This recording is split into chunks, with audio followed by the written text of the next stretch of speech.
She yelled, "Go away! Get out of this family, and I hope you freeze to death." Then she slammed the heavy oak door, locking me outside in the middle of a brutal Chicago winter, wearing nothing but my thin cotton nightgown. I stood there shivering barefoot in the snow, staring at the house I had built with my own hands. I was about to grab a brick and smash the window just to survive the night when my elderly neighbor, the woman my daughter-in-law mocked every day, stepped out onto her porch. She wrapped a fur coat around my trembling shoulders and whispered something that changed everything. She said, "My son is their boss. Stay with me, Harrison. By tomorrow morning, he will be begging on his knees. If you have ever sacrificed your entire life for people who turned around and treated you like a burden, please hit the like button and subscribe to the channel. Let me know in the comments where you are watching from.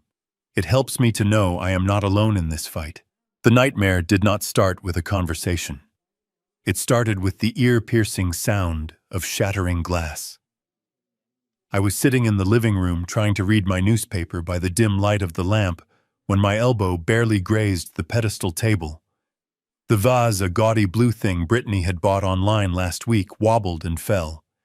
It hit the hardwood floor with a crash that sounded like a gunshot in the silent house. Before I could even bend down to pick up the shards, Brittany was there. She didn't walk. She stormed into the room like a hurricane of expensive perfume and fury.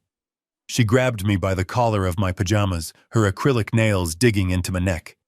"You clumsy, useless old leech," she screamed, her face twisted into something ugly and unrecognizable.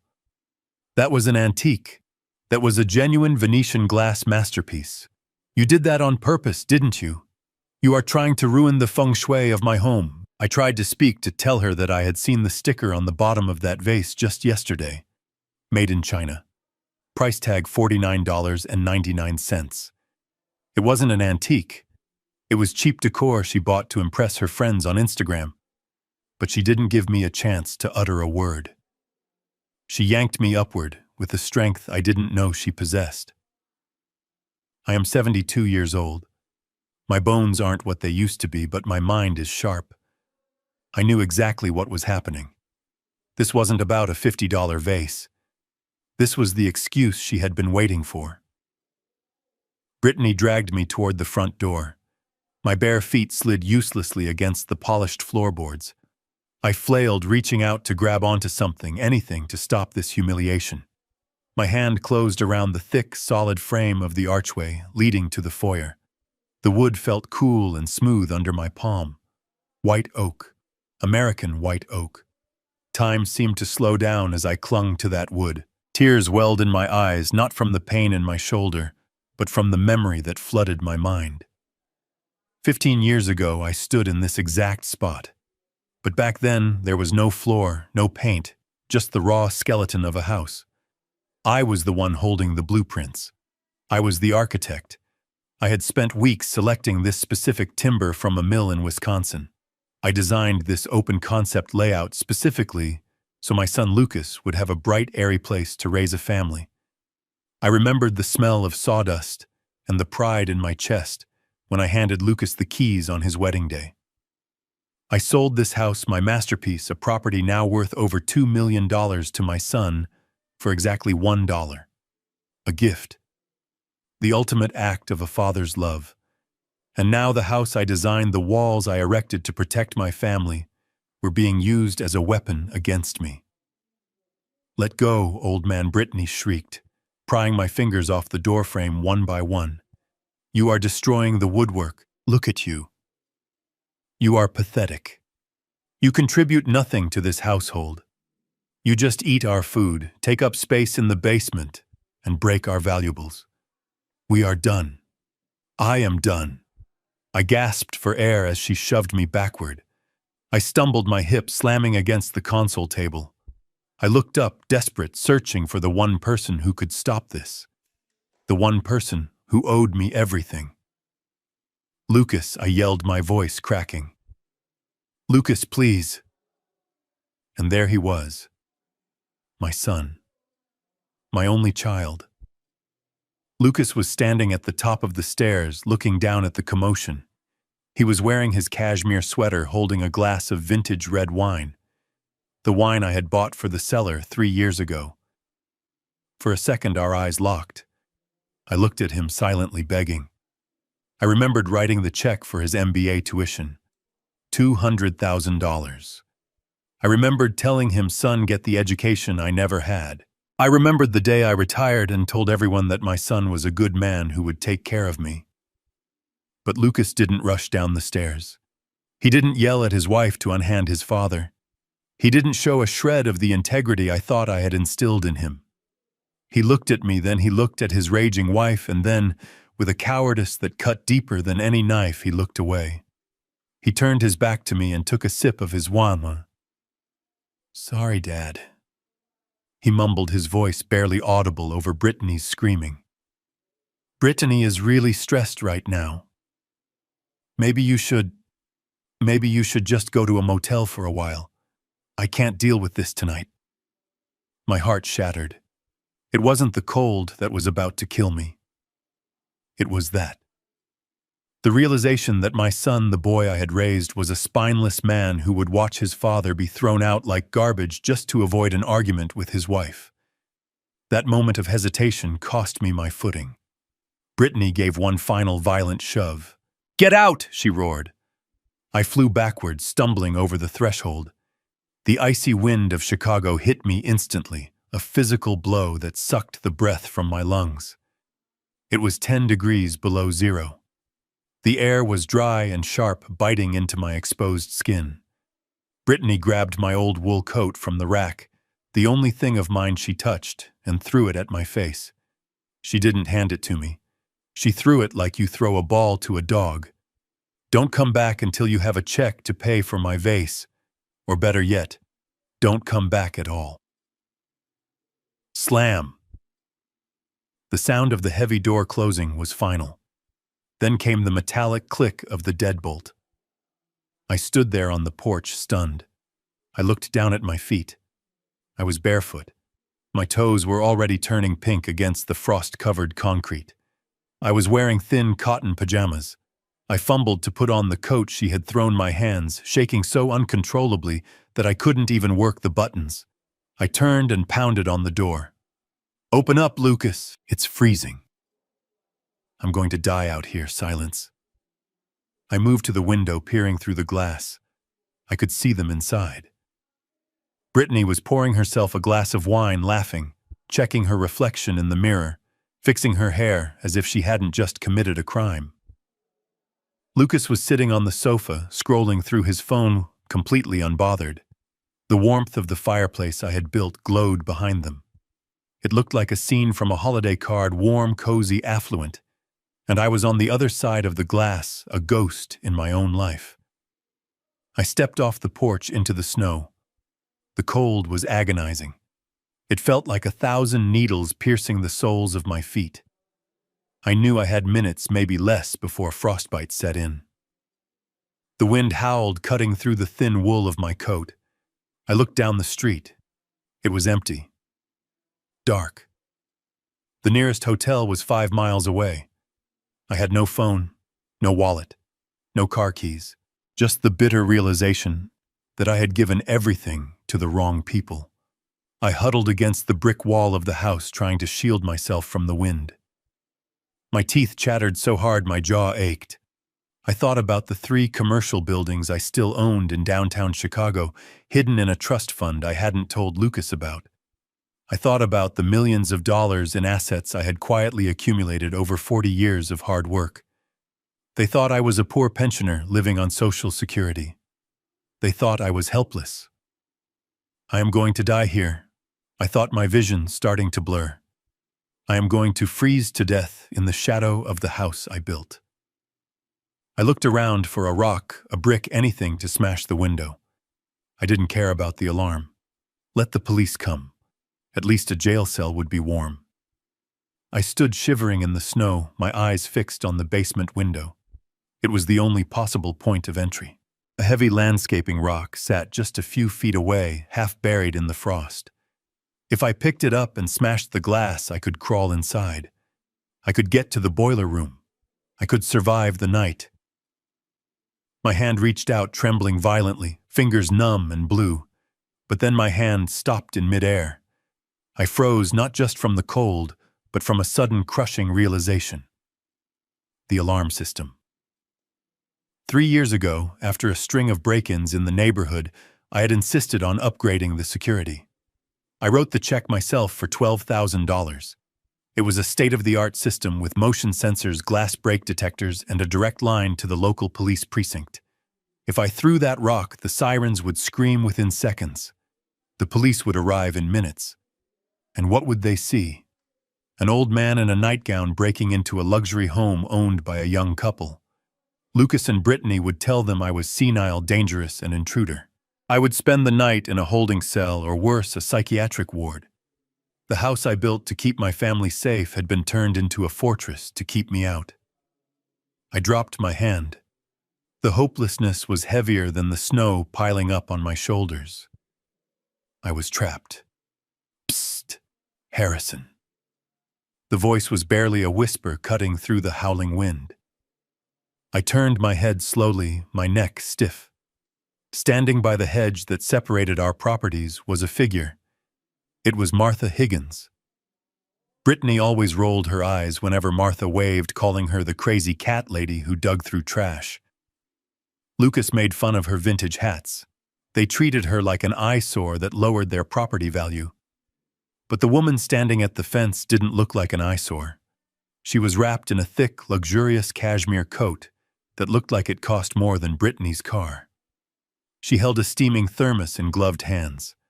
Her posture was erect, her eyes sharp and clear under the streetlights. "Don't break the window," she said softly, her voice steady and commanding.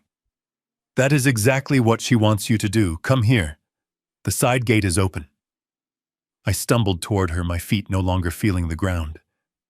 Martha didn't wait for me to explain.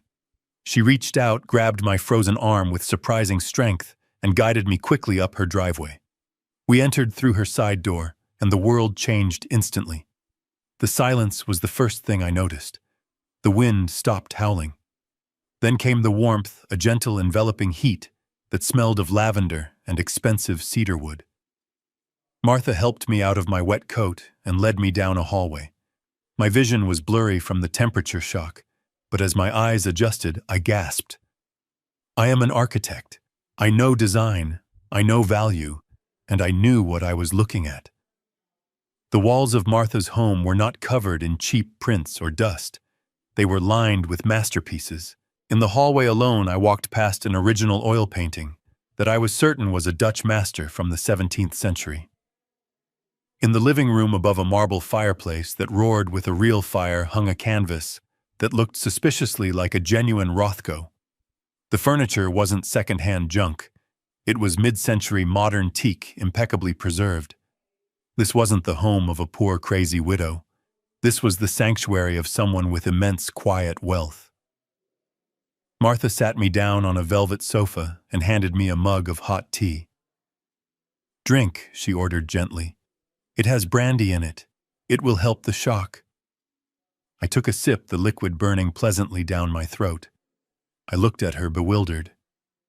"Martha, I don't understand." "Brittany said you were—" "Brittany is a fool who judges books by their covers," Martha said, sitting opposite me, with a grace that spoke of high society upbringing. "She thinks because I drive an old Buick and wear vintage clothes that I am destitute. She has no idea." She leaned forward, her expression hardening. "I know what happened tonight, Harrison. I know everything. The walls of these old houses are thick, but the ventilation systems connect in strange ways, acoustically, between the side yards. I have heard her screaming at you for months. I have heard her call you a burden. I have heard her plotting to take your pension checks." I lowered my head, shame burning my cheeks. "You heard all that. I heard enough to know that you are a good man being eaten alive by sharks," she said. But tonight was the last straw. Locking an elderly man out in a freeze. That is not just cruelty, Harrison. That is attempted murder. She stood up and walked to a sideboard, picking up a silver frame. She handed it to me. It was a photo of a man in his 40s, sharp-jawed, wearing a bespoke suit, standing in front of a sleek skyscraper. "Do you know who this is?" she asked. I squinted at the photo. The face was familiar. I had seen him in business journals. I had seen him on the news. "That is Alexander Sterling," I whispered. "The CEO of Sterling Dynamics. The tech conglomerate," my son Martha said simply. I nearly dropped the teacup. "Your son, but—" "Lucas works for Sterling Dynamics. Brittany works for Sterling Dynamics. They talk about him constantly. Brittany is terrified of him. She says he is the toughest boss she has ever had." Martha smiled, a small, dangerous curve of her lips. "Yes. Alexander is very protective of his mother. He hates bullies. And he hates liars. He is flying in from London tonight. He usually stays at his penthouse in the city, but I told him to come here. I told him there is a situation he needs to handle personally. A situation I asked. You, Harrison. You are the situation. Or rather, the injustice done to you is the situation." We sat in silence for a while, the grandfather clock ticking rhythmically in the corner. I started to feel human again. The feeling in my toes returned with a painful, prickling sensation. I looked around this museum of a home, realizing that my neighbors, the people Lucas and Brittany dismissed as irrelevant, were actually the most powerful people in their world. It was a bitter irony. Around midnight, the sound of a heavy engine purring cut through the silence outside. Headlights swept across the living room curtains. "He is here," Martha said, standing up. The front door opened. A gust of cold air followed a man into the hallway. Alexander Sterling looked exactly like his photos, tall, imposing, radiating an aura of authority. He was still wearing his travel suit, his tie loosened. He carried a leather briefcase. "Mother," he called out, his voice deep and weary. "I got your message. What is so He stopped dead in his tracks when he entered the living room and saw me. I was sitting there in my pajamas, wrapped in a blanket, looking like a refugee. But Alexander didn't look at me with pity. He looked at me with recognition. He narrowed his eyes, stepping closer, studying my face. "Wait a minute," he said, pointing a finger at me. "I know you." I tried to stand up, my manners kicking in despite my exhaustion. "Mr. Sterling, I apologize for the intrusion. I am Harrison Bennett. I live next door." Alexander dropped his briefcase on the floor. He didn't shake my hand. He stared at me with wide eyes. "Harrison Bennett, the architect who designed the Millennium Tower in '98, the man who revitalized the entire riverfront district." I nodded slowly. "I retired 15 years ago, but yes, that was me." Alexander turned to his mother, a look of pure shock on his face. "Mother, do you have any idea who this is?" "I studied this man's blueprints in college. He is a legend in urban planning. His work on sustainable structures was 20 years ahead of its time." He turned back to me, looking at my bruised face and my shivering hands. "Mr. Bennett, why are you sitting in my mother's living room in your nightwear in the middle of winter? What happened to you?" Martha stepped forward, placing a hand on her son's arm. "His son Lucas and that wife of his, Brittany, threw him out, Alexander. They locked him in the snow. They called him useless." I saw the change in Alexander's eyes instantly. The admiration shifted into a cold, terrifying rage. His jaw tightened. "Lucas Bennett, the junior analyst in Sector 4. And Brittany, the one in marketing who keeps asking for a raise." "Yes," Martha said. "They are his family." Alexander looked at me, then at the window facing my house. "They work for me," he said, his voice dropping to a dangerous whisper. "They threw a legend out into the snow like garbage." He pulled out his phone. I thought he was going to call the police, or maybe fire them on the spot. But he paused, looking at me. "Mr. Bennett," he said, "I can end their careers tonight. One phone call, and they will never work in this city again. Is that what you want? I looked at the fire. I thought about the cold.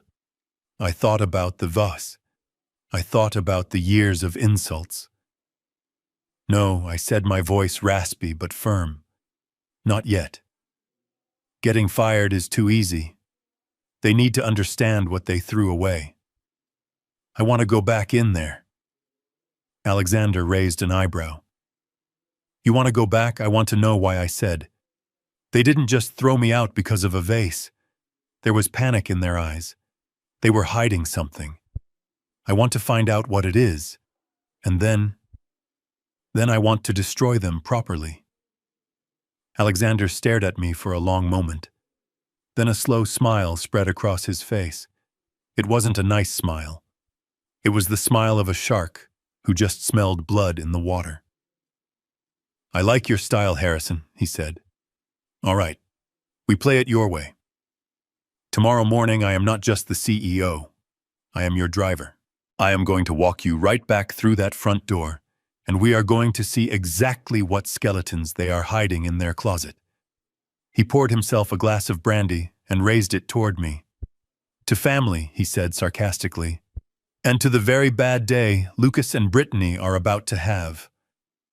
I raised my tea mug. To justice, I whispered. Outside, the snow continued to fall, burying the driveway, burying the secrets in the house next door. But inside, for the first time in a long time, I wasn't just an old man. I was an architect again, and I was drafting the plans for their downfall. The morning sun reflected off the pristine white snow with a blinding intensity that made my eyes water, but the warmth radiating from the black stretch limousine parked in Martha's driveway was a comfort I had never expected to feel again.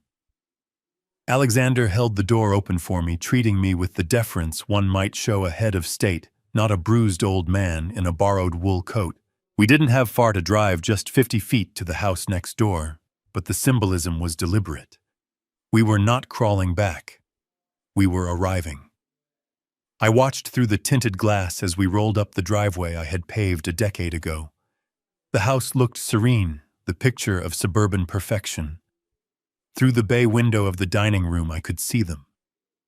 Lucas and Brittany were sitting at the table bathed in sunlight.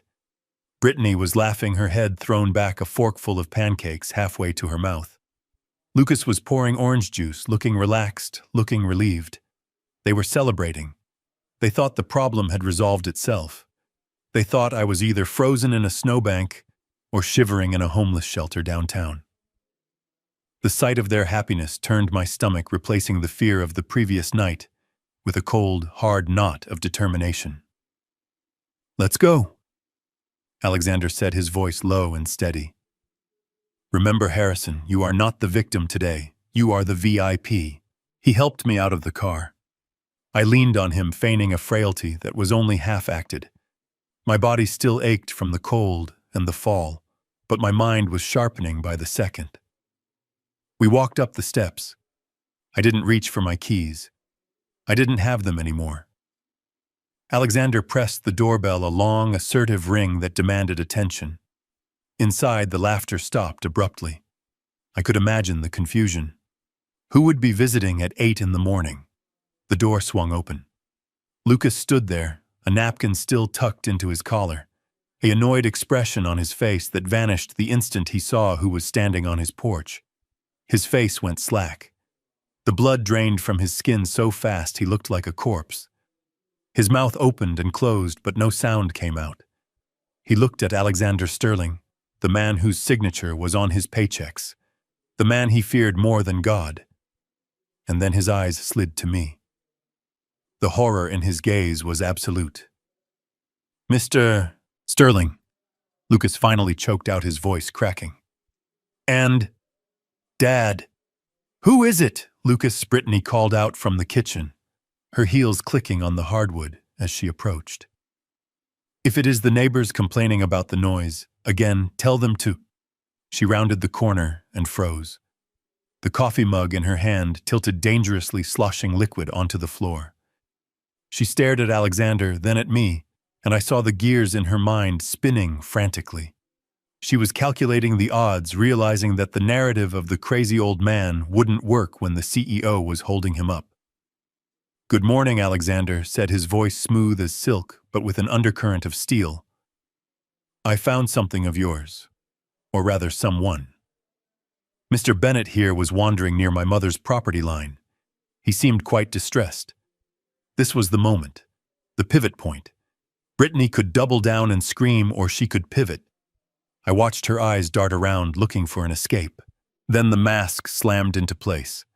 Her face crumpled into a performance of exaggerated relief that would have won an award if the audience wasn't so skeptical. "Oh my God, Dad!" she shrieked, rushing forward, but stopping just short of actually touching me. "We have been looking everywhere for you." We were sick with worry. She turned to Alexander, her hands clasped over her chest, tears instantly welling in her eyes. "It is his sleepwalking, Mr. Sterling. It has gotten so bad lately. He just wanders out in the middle of the night. We didn't even hear the door open. We woke up and he was gone. We were about to call the police. It was a lie so bold, so disgusting that I almost admired the speed of it. Sleepwalking. She was painting me as senile as a liability, whilst simultaneously absolving herself of the attempted murder she had committed hours prior. "Is that so?" Alexander asked, his face unreadable. He didn't look at her. He looked at Lucas. "Lucas, your father was wearing nothing but pajamas in sub-zero temperatures. He could have died." Lucas swallowed, hard sweat beading on his forehead. We know, sir. It's a tragedy. We need to secure the locks better. Dad, come inside. You must be freezing." He reached for me, his hand damp and trembling. I flinched, pulling back slightly. Alexander tightened his grip on my shoulder, a silent signal of support. "I am aware that you two are looking for a promotion to the regional director positions," Alexander said casually, as if discussing the weather. "I value employees who can manage their responsibilities. Family is the ultimate responsibility. If a man cannot take care of his own father, the architect who literally built the foundations of this city, I have to wonder if he can take care of my company's assets." The threat hung in the air, heavy and suffocating. Brittany paled. Lucas looked like he might vomit. "We will take care of him," Sir Brittany said quickly, her voice shrill. "We will make sure he is safe. We love him so much." "Good," Alexander said. "I will be checking in. Personally, Harrison and my mother are dear friends. If I hear that he has wandered off again, or if his health declines due to negligence, I will take it as a personal insult. And I hold grudges, Lucas." Alexander turned to me, his expression softening into genuine respect. "I will see you soon, Harrison. Rest well." He turned and walked back to his limousine without looking back. As the car drove away, the silence in the entryway was deafening. The protection was gone. I was back inside the beast's belly. The moment the limo was out of sight, Brittany's face shifted.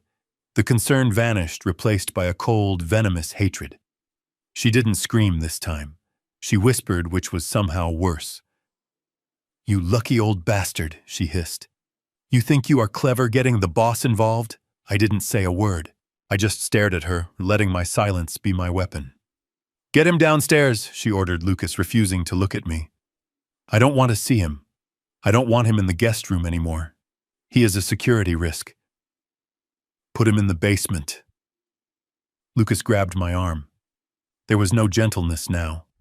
He dragged me toward the narrow door under the staircase that led to the lower level. It used to be a finished gym, a place of leisure. But as we descended the stairs, the air grew heavy and damp. It smelled of mildew and neglect. "This is where you stay," Lucas muttered, not meeting my eyes. "It's safer.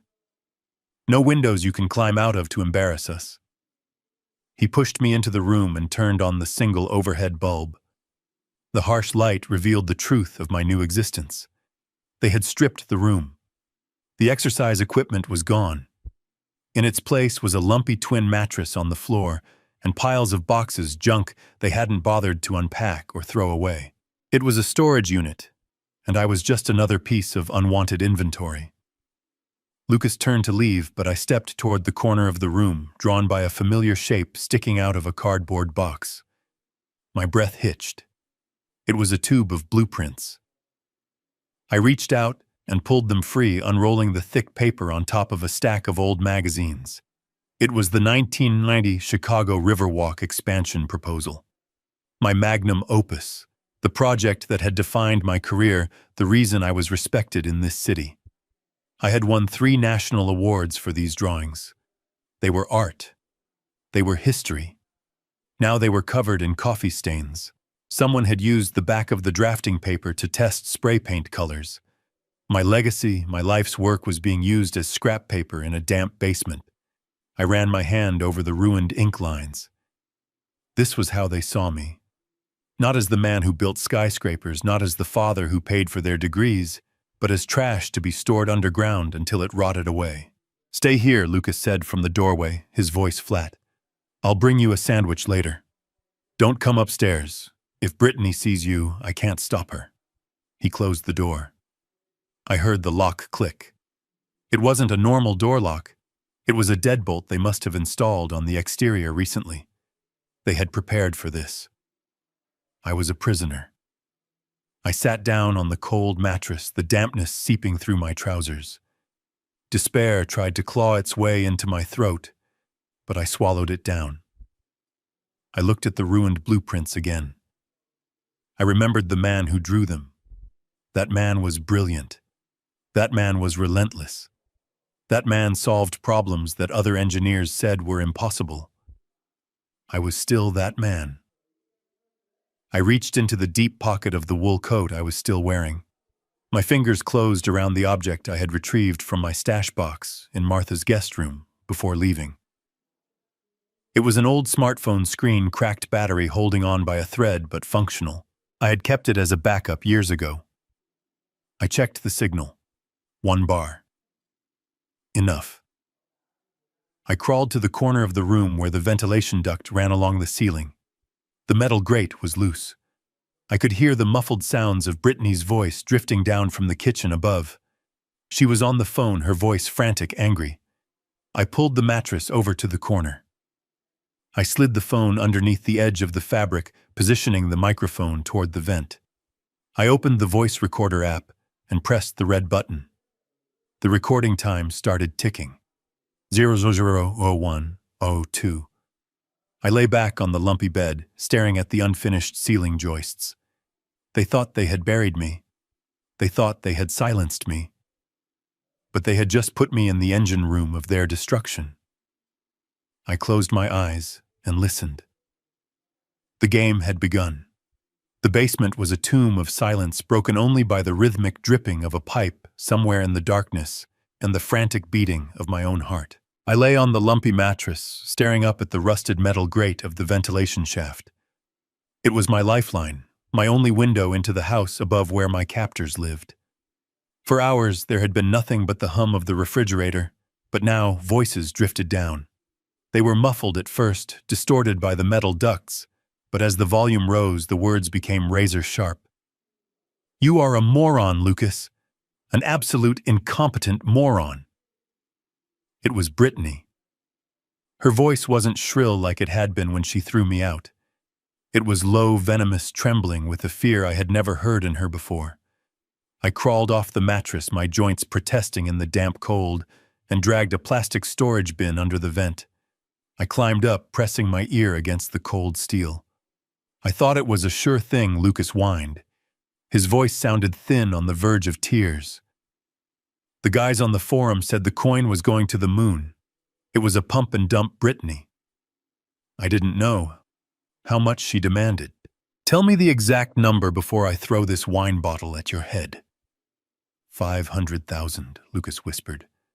But the silence that followed was so loud, I heard it clearly through the floorboards. $500,000, Brittany screamed, then immediately lowered her voice to a harsh hiss. "You lost $500,000. That wasn't our money, Lucas. That was the loan from the sharks your friend introduced us to." That was the down payment for the new Porsche. I gripped the edge of the vent, my knuckles turning white. $500,000. My son hadn't just made a bad investment. He had gambled away a fortune he didn't have. He was playing with fire, and now the house was burning down. They said, "If we don't pay by Friday, they are going to break my legs," Lucas sobbed. "Brittany, what do we do? We are maxed out. The credit cards, the equity line, everything." There was a pause, the sound of pacing footsteps vibrating through the ceiling. Then Brittany spoke, her voice devoid of emotion. "We have to liquidate assets. Fast." "We don't have assets," Lucas cried. "The car is leased. The house is mortgaged to the hilt." "We don't." Brittany corrected him.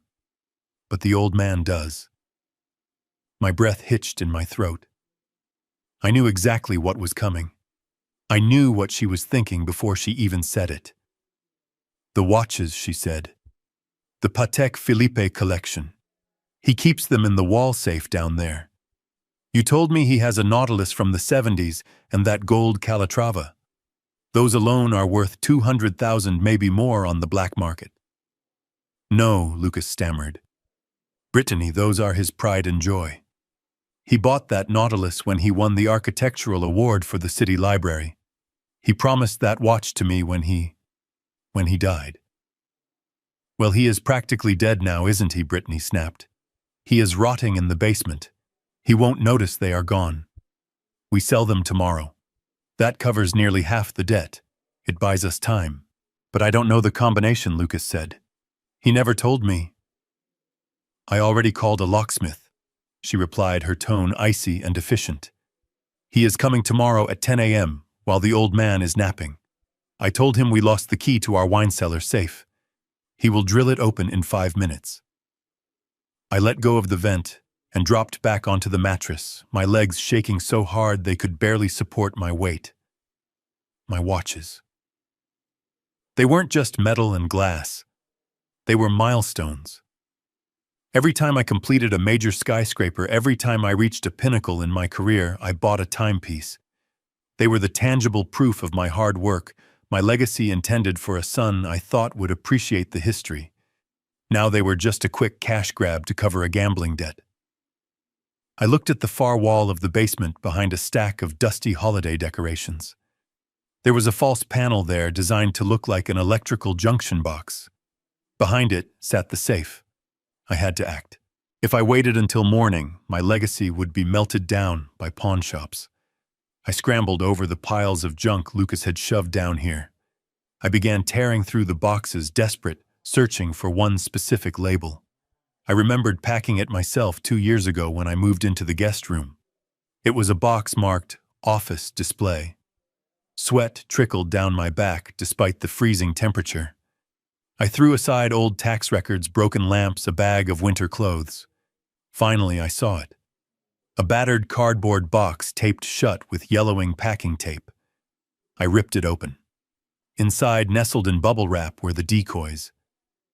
Years ago, after a security scare at my office, I had purchased high-quality replicas of my most valuable watches to display in the glass cabinet in my study, while the real ones stayed in the bank vault or the hidden safe.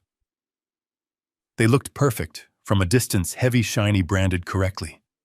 But inside, they were cheap quartz movements worth $50 apiece. I grabbed the handful of fakes. They felt cold and light in my hand compared to the memory of the real ones.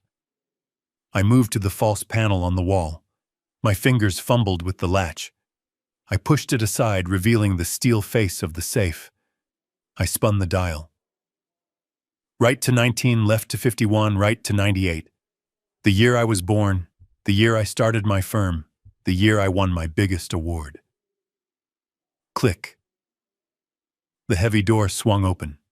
Inside, sitting on velvet cushions, gleamed my life's work.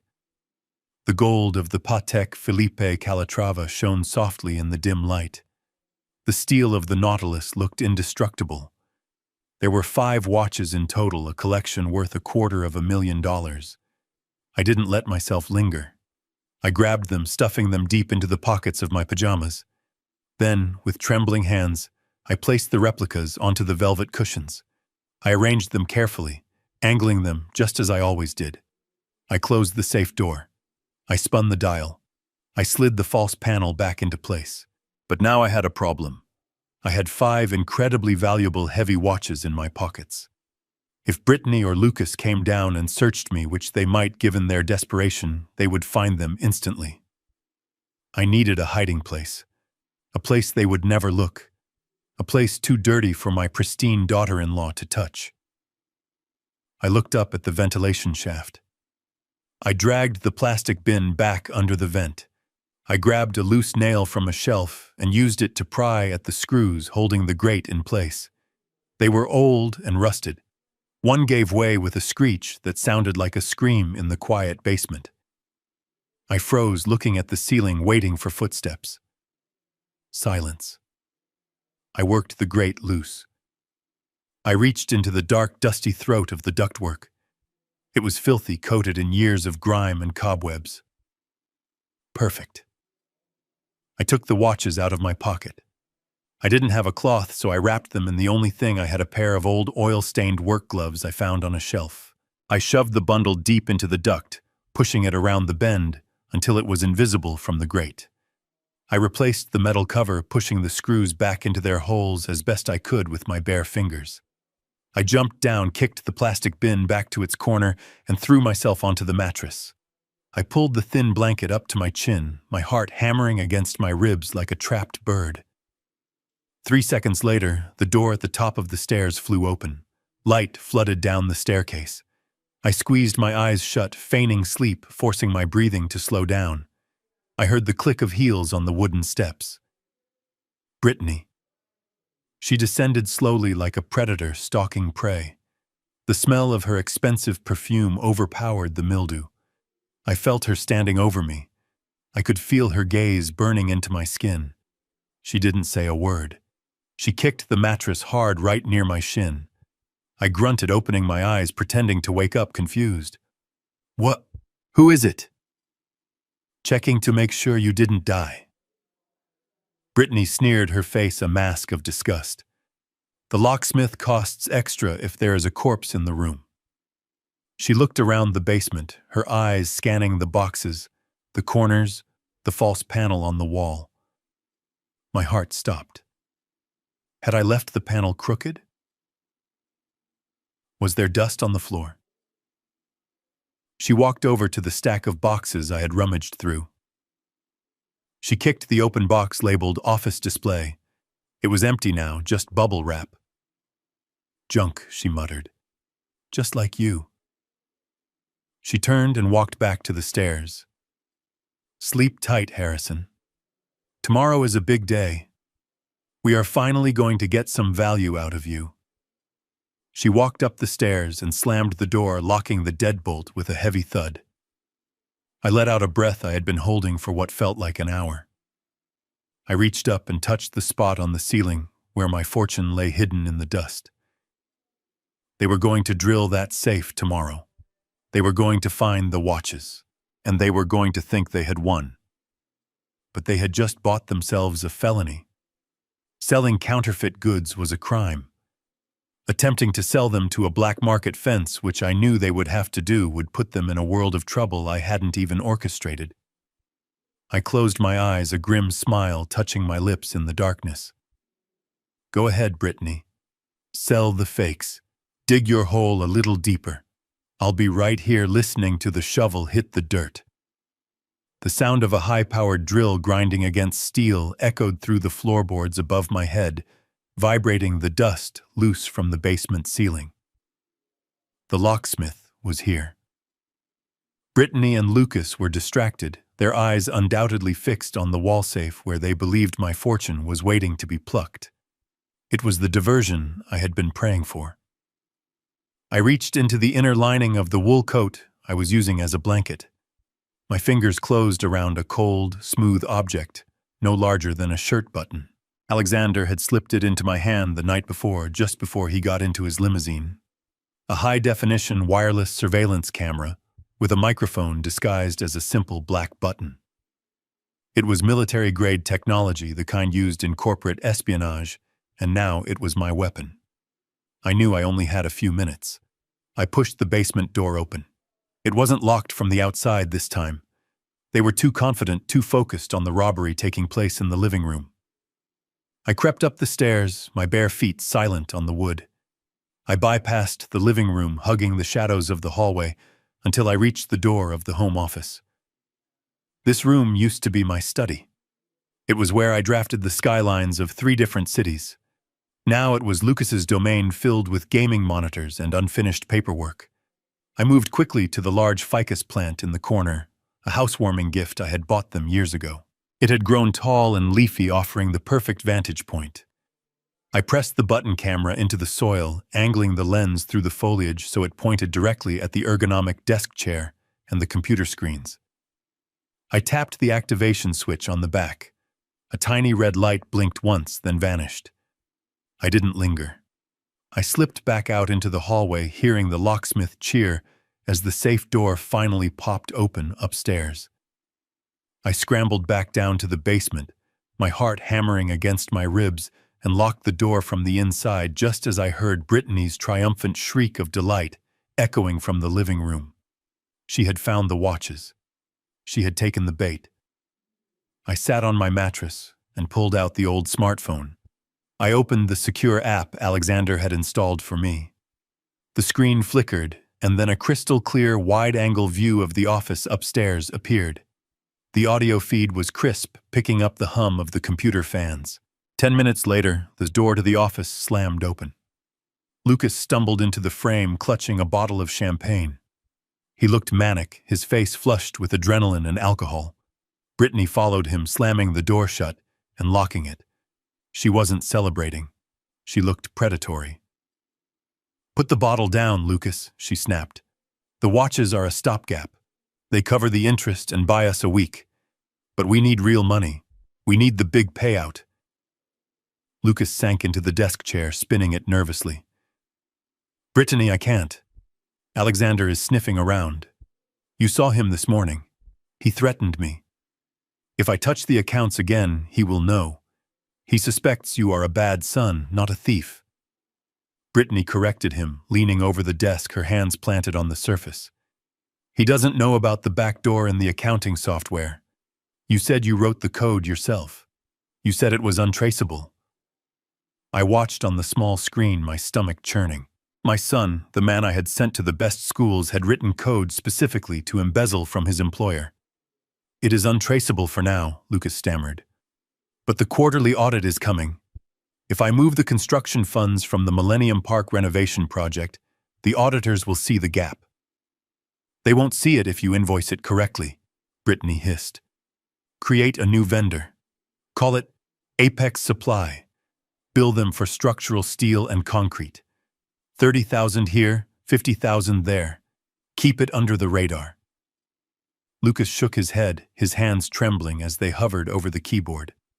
"I can't do it. Alexander will kill me. He isn't just a CEO, Brittany. He knows people. Powerful people. I am not doing it." The sound of the slap was so loud, it made me jump in the basement. On the screen, Lucas's head snapped to the side. He held his cheek, looking up at his wife with pure terror. "Do it, you coward!" Brittany screamed, grabbing his hair and yanking his face toward the monitor. "Do you want to lose this house? Do you want to go to jail for the gambling debt? We are already in too deep. There is no going back. Log in. Now."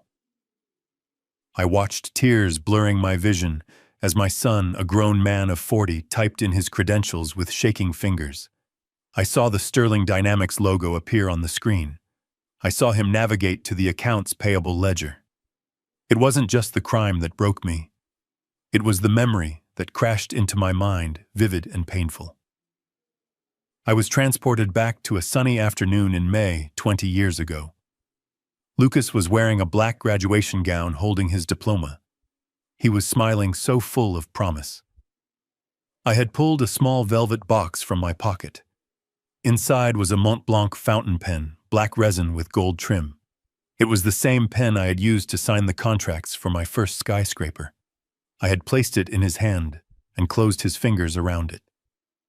I remembered my exact words. I told him Lucas used this to build things, not to destroy them. A man's signature is his bond. Integrity is worth more than gold. Never sign your name to something that won't make you proud when you look in the mirror. And now on the glowing screen of a cracked phone, I watched my son use the skills I had paid for, the intellect I had nurtured, to type fake invoice numbers into a stolen database. He wasn't building anything. He was tearing down the company of the man who had saved me from the cold. He was destroying his own soul for a woman who despised him. I clicked the record button on the app, capturing every keystroke, every sob from Lucas, every cruel command from Brittany. "Okay, it is done," Lucas whispered, slumping back in his chair. I transferred the funds to the Shell account. How much Brittany demanded, checking the screen. $350,000, Lucas said, his voice hollow. "It is from the Foundation reinforcement budget. If they don't catch it, the building could be compromised in a decade. But we will have the money by tomorrow." Brittany smiled, a cold, satisfied expression that made her look like a monster. "Good. Now clean up the browser history. We have a gala to attend tonight, and I need to buy a dress." The feed went dead as they left the room. I sat in the darkness, the silence of the basement returning heavier than before. I wasn't just an observer anymore. I was a witness to a felony. My son was not just a bad husband or an ungrateful child. He was a white-collar criminal who was risking the safety of future buildings to pay for his mistakes. My thumb hovered over the send button on the app. Sending this file would seal his fate. It was the evidence that would put him in handcuffs. It was the end of his career, his freedom, his life as he knew it. I closed my eyes and saw the graduation pen again. I saw the boy he used to be. But then I saw him standing on the stairs, drinking wine while I froze in the snow. I pressed send. A moment later, the phone buzzed. A secure message from Alexander Sterling appeared on the screen. "Data received. Our forensic accountants just flagged a suspicious transfer from the construction hold. Your video confirms the origin. $350,000 confirmed stolen.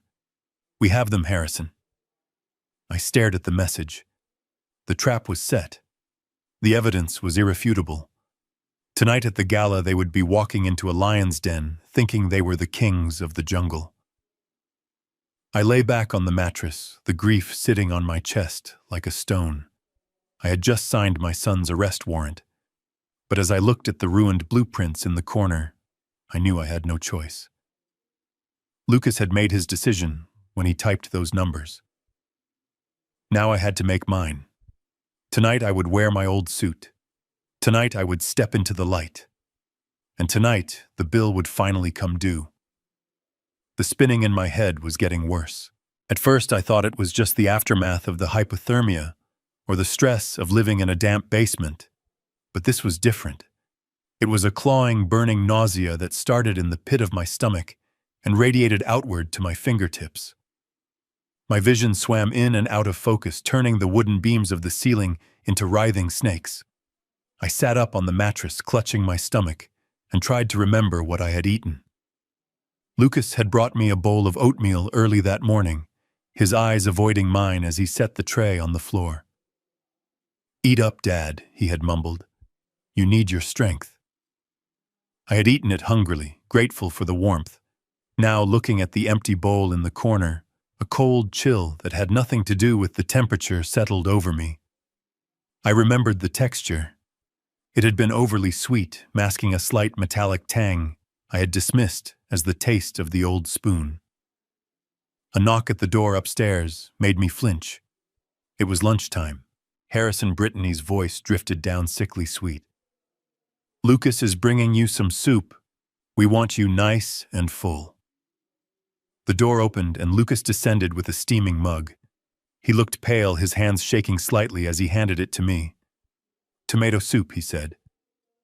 "Brittany made it special." I took the mug. The smell was rich, but underneath the tomato and basil, my nose detected that same faint chemical scent. My architect's brain, trained to notice the smallest structural inconsistencies, screamed a warning. "Thank you, son," I rasped, my voice weak. "Leave it. I will eat in a moment. My stomach is a bit upset." Lucas hesitated, watching me closely. "You have to eat it while it is hot, Dad. It is good for you." I said, "Give me a minute." I snapped, letting a flash of the old authority bleed through. He flinched and retreated up the stairs, locking the door behind him. I didn't drink the soup. Instead, I moved quickly to the small ground-level window high up on the basement wall. It was crusted with dirt on the outside, looking out onto the side yard that bordered Martha's property. Through the grime, I saw a flash of purple. It was Martha's gardening coat. She was out there braving the cold, pretending to prune her dormant hydrangea bushes near the property line. It was a signal we had agreed upon via text earlier. I climbed up onto a stack of boxes, my head spinning dangerously. I unlatched the window. It was stiff, but I managed to crack it open just an inch. "Martha," I whispered, the cold air hitting my face. She was there instantly, her back to my house, looking like she was inspecting a branch. She didn't turn around. She just reached her hand back toward the window opening. "Do you have it?" she asked softly. I dipped my handkerchief into the mug of soup, soaking the fabric in the red liquid. I squeezed it into a small plastic vial I had found in one of the old junk boxes, an old travel shampoo bottle I had rinsed out. I passed the vial through the crack. "Tomato soup," I whispered, and the oatmeal from this morning tasted metallic. "I will test it immediately," she said, pocketing the vial. "Alexander has a portable chemical analysis kit in his car. He uses it for corporate security. Wait for my signal." She moved away casually. I closed the window and climbed down, my heart pounding a frantic rhythm against my ribs. I poured the soup into a potted plant in the corner of the room, burying the wet soil under some dry dust so it wouldn't look suspicious. Then I sat back on the mattress and waited. 10 minutes later, the cracked smartphone hidden under my pillow buzzed. I pulled it out and stared at the screen. The message from Martha was short, clinical, and terrifying. "High concentrations of benzodiazepines. Trace amounts of arsenic. They are not just sedating you, Harrison. They are killing you slowly. The arsenic builds up. It looks like heart failure in elderly patients." I dropped the phone, my hands trembling uncontrollably. This wasn't just greed. This wasn't just abandonment. This was murder. My son and his wife were actively poisoning me. They wanted me dead before I could change my will, before I could cause a scene, before I could expose them. The realization broke something inside me, but it also forged something new. A survival instinct deeper than grief. I heard the heavy thud of footsteps upstairs. Brittany was coming down. I hid the phone instantly. I needed them to believe their plan was working. I needed them to think I was fading, that I was no longer a threat. I lay back on the mattress and let my body go limp. I summoned every ounce of exhaustion, every ache in my joints, and magnified it. I started to shake, letting my jaw slacken. The door opened.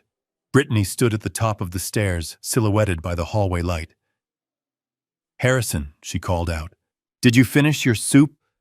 I let out a low moan, thrashing my legs slightly, as if in a fever dream. The blueprints," I mumbled, slurring my words intentionally. "The steel girders are melting. Lucas, help me." She descended the stairs, the click of her heels echoing like gunshots. She walked over to the empty mug on the floor and smiled. It was a cold, satisfied smile that didn't reach her eyes. "Look at you," she said softly, nudging my leg with her foot. "Completely out of it. The doctor said it would be peaceful, but you look like you are struggling." She leaned down, her face inches from mine. I smelled her expensive wine and the rot of her soul. "Don't worry, Harrison," she whispered. "It won't be long now. A few more bowls of soup, a few more days, and your heart will just stop. Old age is such a tragedy, isn't it?" I squeezed my eyes shut, feigning a spasm. I gasped for air, clutching my chest. "Lucas, I wheezed. Where is my boy? Your boy is busy securing our future, she sneered. Lucas appeared on the stairs behind her. He looked terrified, his face pale in the dim light. Is he okay? He looks bad, Brittany. He looks perfect, Brittany said, standing up and brushing dust off her skirt. He is delirious. The arsenic is doing its job on his system, and the sedatives are keeping him quiet. He won't be able to speak coherently to anyone even if he wanted to. She turned to Lucas, her eyes gleaming with triumph. Call Gary, she commanded. Tell him to bring the inheritance papers and the power of attorney forms tonight. He is weak enough now. We can guide his hand to sign anything. And if he dies before the gala is over, we need to make sure everything is already in our name. But he is my dad. Lucas whispered, his voice trembling. He looks like he is in pain. He is a paycheck, Lucas, Brittany snapped. Focus. Do you want to go to jail for the embezzlement? Do you want to lose the house? This is the only way out. He dies. We inherit the rest of his assets. We pay off the debt, and we live happily ever after. Now stop being a coward and go call the lawyer. Lucas looked at me one last time. I saw a flicker of hesitation, a ghost of the son I once knew. I let out a pained whimper, waiting for him to rush to my side to call an ambulance to do the right thing. But he didn't. He looked at his wife, nodded slowly, and turned away. Okay, he said softly. I'll call Gary. Just make it quick, Brittany. I don't want him to suffer too long. Just a few more days, she promised, patting Lucas on the cheek. By the weekend he will be gone and we will be free. They walked up the stairs together, leaving me in the dark. The door clicked shut. I opened my eyes in the silence. The tears that rolled down my cheeks were real this time. They were hot and bitter. My son had just agreed to euthanize me like a sick dog. He had signed my death warrant to save his own skin. I wiped my face with the sleeve of my pajamas. The sadness evaporated, replaced by a cold, diamond-hard resolve. They thought I was dying. They thought I was weak. But they had forgotten one thing. You never demolish a building until you are sure the foundation is gone. And my foundation was made of sterner stuff than they could ever imagine. I reached for the phone again. I had to get out. I had to meet Sarah. And tonight at the gala, I wasn't just going to crash their party. I was going to bury them. The sound of the garage door rumbling shut and the fading purr of Brittany's Range Rover was the signal I had been praying for. She was heading to her weekly spa appointment, a $400 indulgence paid for with money she had stolen from my company. Lucas had left for the office an hour earlier, his head hung low, looking like a man walking to the gallows. For the first time in 48 hours, the house was empty. I wasted no time. I dragged the plastic bin over to the high window on the north wall of the basement. My body screamed in protest. The trace amounts of arsenic were already doing their work, making my limbs feel like they were filled with lead. But adrenaline is a powerful antidote. I climbed onto the bin, my face level with the grime-encrusted glass. Alexander had promised to help, and as always, he had delivered. I pushed against the iron security bars that covered the window well from the outside. To the naked eye, they looked solid, rusted into the concrete foundation. But as I applied pressure, the entire grate shifted. Alexander's security team must have come during the night, silent as ghosts, and used hydraulic cutters to slice through the bolts, then placed the grate back so it looked undisturbed. I pushed the glass pane open. It groaned on its hinges. I shoved the iron bars aside. They moved with a heavy scrape against the cement. I pulled myself up. It was an agonizing struggle. My shoulders burned, and my breath came in short, ragged gasps. I scraped my elbows raw against the rough concrete ledge, but I didn't stop. I hauled my 72-year-old body out of that dungeon inch by inch until I flopped onto the snow-covered mulch of the side yard. The cold air hit me like a slap, waking up my senses. I lay there for a moment, staring at the gray Chicago sky, breathing in freedom.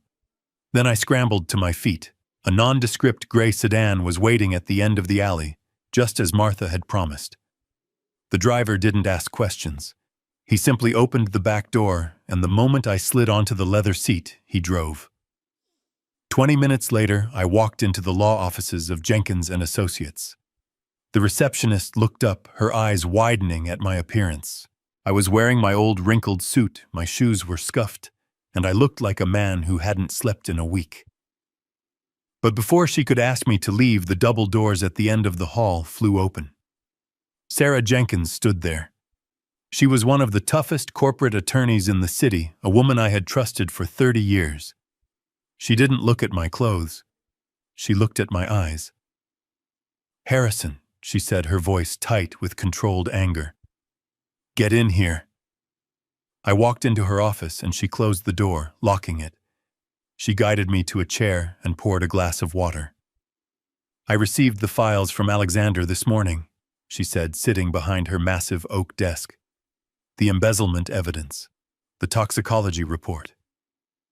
Harrison, we have enough to put them away for 20 years. Why are you here?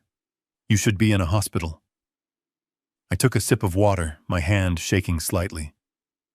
"I will go to the hospital later, Aunt Sarah. Right now, I have business to conclude. Open the Bennett Holdings file."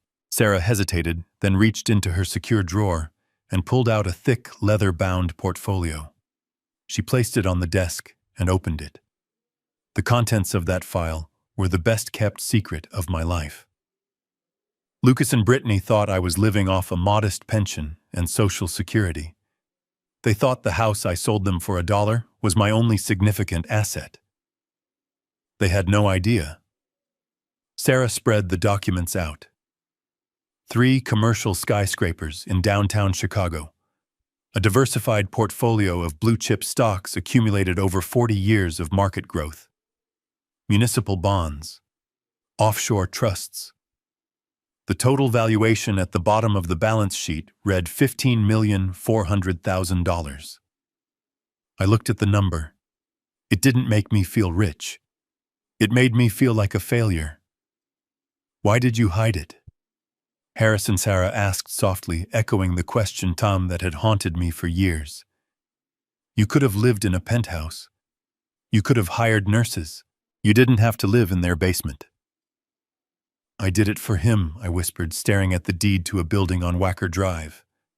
"I wanted Lucas to build his own life. I wanted him to have the hunger I had. I thought if he knew about the money, he would become lazy. He would become entitled." I let out a bitter laugh. "I was a fool, Sarah. He became entitled anyway.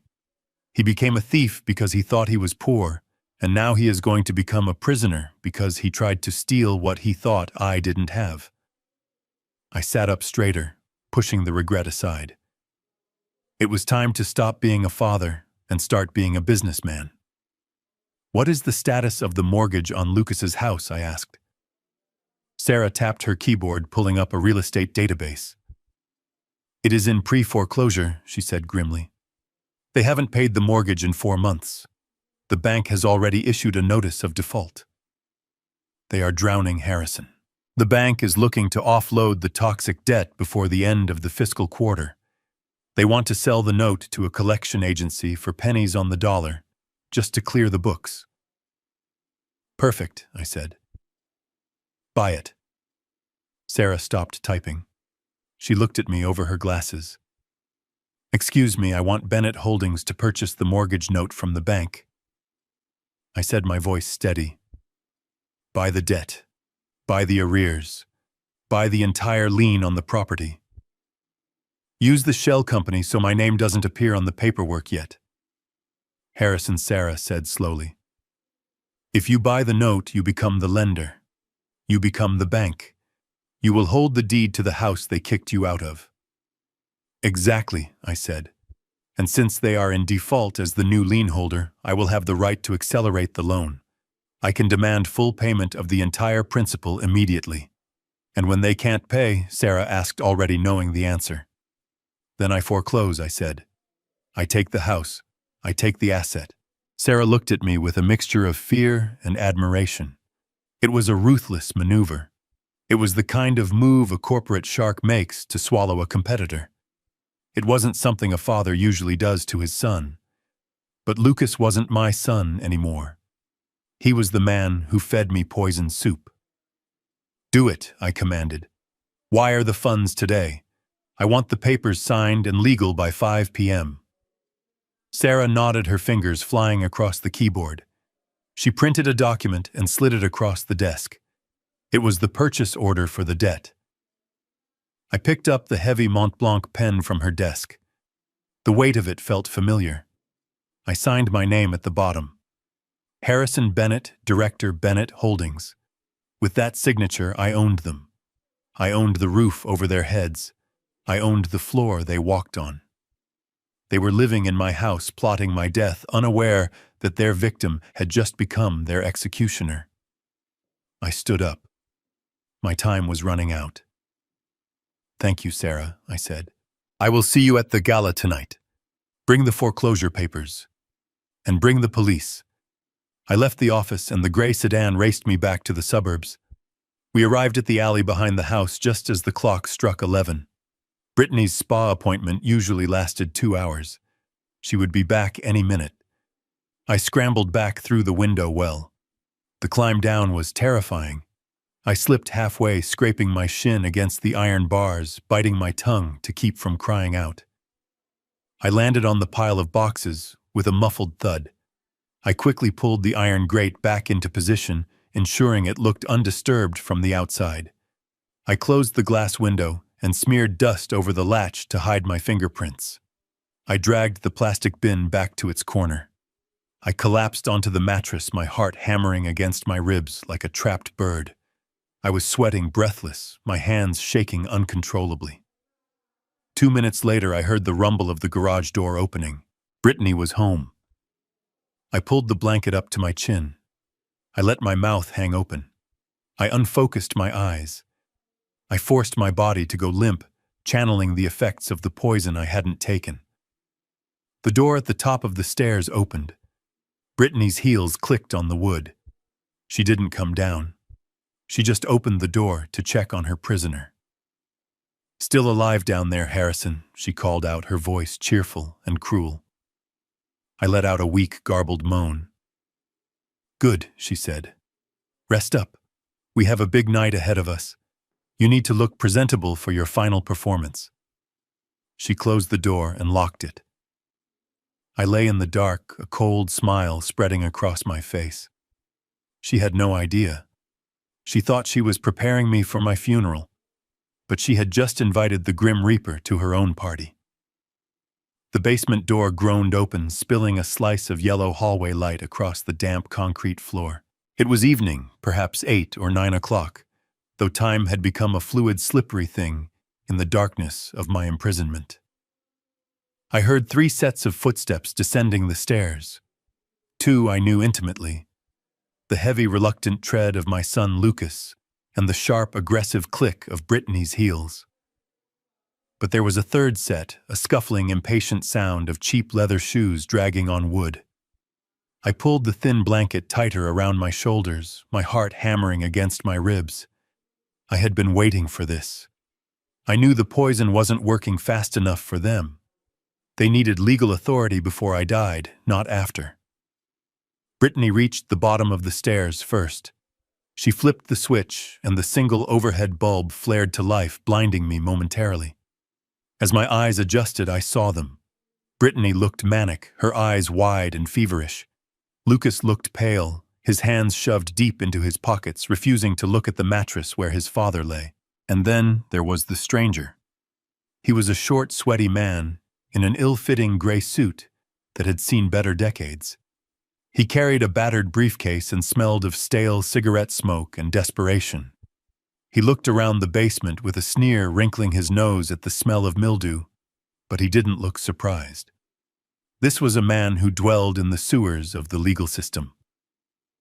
"Wake up, Harrison." Brittany said, her voice sharp and devoid of the fake sweetness she had used earlier. "We have a visitor. This is Gary. He is a lawyer." He is here to help you. Help me, I croaked, forcing my voice to sound weaker than it was. I let my head loll to the side, my mouth hanging slightly open. Yes, to help you manage your affairs, Gary said, stepping forward. He didn't introduce himself properly or offer a hand. He just opened his briefcase on top of a stack of cardboard boxes and pulled out a thick document stapled in blue paper. We understand your health is declining rapidly, Mr. Bennett. Gary said, his voice a rapid, oily mumble. Your son and daughter-in-law are very concerned. To ensure your medical treatment is paid for and your assets are protected, we need to execute a durable power of attorney immediately. I squinted at the document. Even from the floor, I could see the bold letters at the top. It granted Lucas and Brittany total, unrestricted control over everything. My bank accounts, my properties, my medical decisions, even the right to cease life support. It was a death warrant disguised as legal aid. I don't want to sign, I whispered, trying to pull my hand away, as Gary thrust a pen toward me. You have to sign. Dad, Lucas said, finally speaking. His voice was tight, strained. It is for your own good. You are not thinking clearly. The doctors say you have dementia. Dementia. That was their angle. I looked at my son. Lucas, please. Don't do this. I am your father. Lucas flinched, but Brittany stepped in, blocking my view of him. She grabbed my wrist, her fingernails digging into my skin. Enough of the drama, she hissed. We don't have time for this. The gala is in 2 hours. We need this filed tonight. Sign the damn paper, Harrison. I clenched my fist, refusing to take the pen. No. Brittany's face twisted into a mask of pure rage. She looked at Lucas. Hold him down. Lucas hesitated. Brittany, maybe we can. I said hold him down, she screamed. Do you want the loan sharks to break your legs tomorrow? Do you want to lose everything? Grab his arm. Lucas moved. He walked over to the mattress and knelt beside me. He smelled of fear and expensive cologne. He placed his hands on my shoulders. I looked into his eyes, searching for any trace of the boy I had raised, the boy I had taught to ride a bike, the boy I had bailed out time and time again. I saw nothing but cowardice. Sorry, Dad, he whispered. He put his weight on me, pinning my shoulders to the mattress. I struggled, but I was 72 years old and weakened by cold and stress. He was 40 and desperate. He held me fast. Brittany grabbed my right hand. She forced my fingers open and jammed the pen into my grip. She wrapped her hand around mine, squeezing so hard my knuckles ground together. Gary, bring the clipboard, she ordered. The lawyer stepped forward, holding the document steady in front of my face. Just make an X if he can't write his name, Gary said, his eyes darting around the room nervously. It counts. I will witness it. I felt the pen touching the paper. Brittany was moving my hand, forcing the ink to flow. I had to act. I couldn't sign. If I signed even under duress, it would complicate everything. It would give them legal cover to empty the accounts before Sarah could intervene. I needed to create chaos. Earlier that afternoon, while rummaging through the boxes of old junk, I had found a forgotten stash of protein powder samples from when Lucas went through a bodybuilding phase years ago. I had pocketed a packet of Vanilla Whey. Just before they came down the stairs, I had poured a handful of the dry powder into my mouth, holding it there, letting it mix with my saliva into a thick, frothy paste. Now, as the pen scratched against the paper, I unleashed my performance. I let out a gargled, choking sound. I arched my back, bucking against Lucas's grip. What is he doing? Lucas yelled, his grip slipping.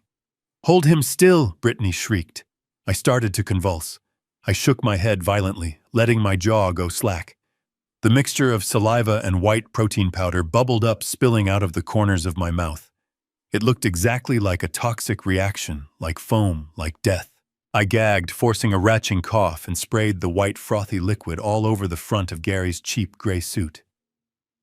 He is seizing, Lucas screamed, scrambling backward, wiping the foam from his hand. Oh God. He is dying, the poison was too much. Gary looked down at his suit, then at me. I was thrashing on the mattress. Eyes rolled back, white foam bubbling from my lips, making horrible, choking noises. He is dying, Gary yelped, his voice cracking. You said he was just senile. You didn't say he was dying. He is fine, Brittany yelled, trying to grab my hand again, though she looked terrified. It is just a fit, sign the paper. I let out a long, rattling wheeze and went limp, staring unseeingly at the ceiling, letting the foam pool on my chin. I am not part of this, Gary shouted. He threw the clipboard onto the floor. I am not catching a manslaughter charge for a few $1,000. You people are crazy. He turned and ran. He didn't walk. He sprinted up the stairs, his briefcase banging against his legs. We heard the front door slam seconds later. The silence that followed was heavy and terrifying. I lay still, shallow breathing, keeping my eyes fixed on the ceiling. Lucas was hyperventilating in the corner. He is dead. We killed him. We are going to prison, Brittany. Shut up, Brittany screamed. She leaned over me.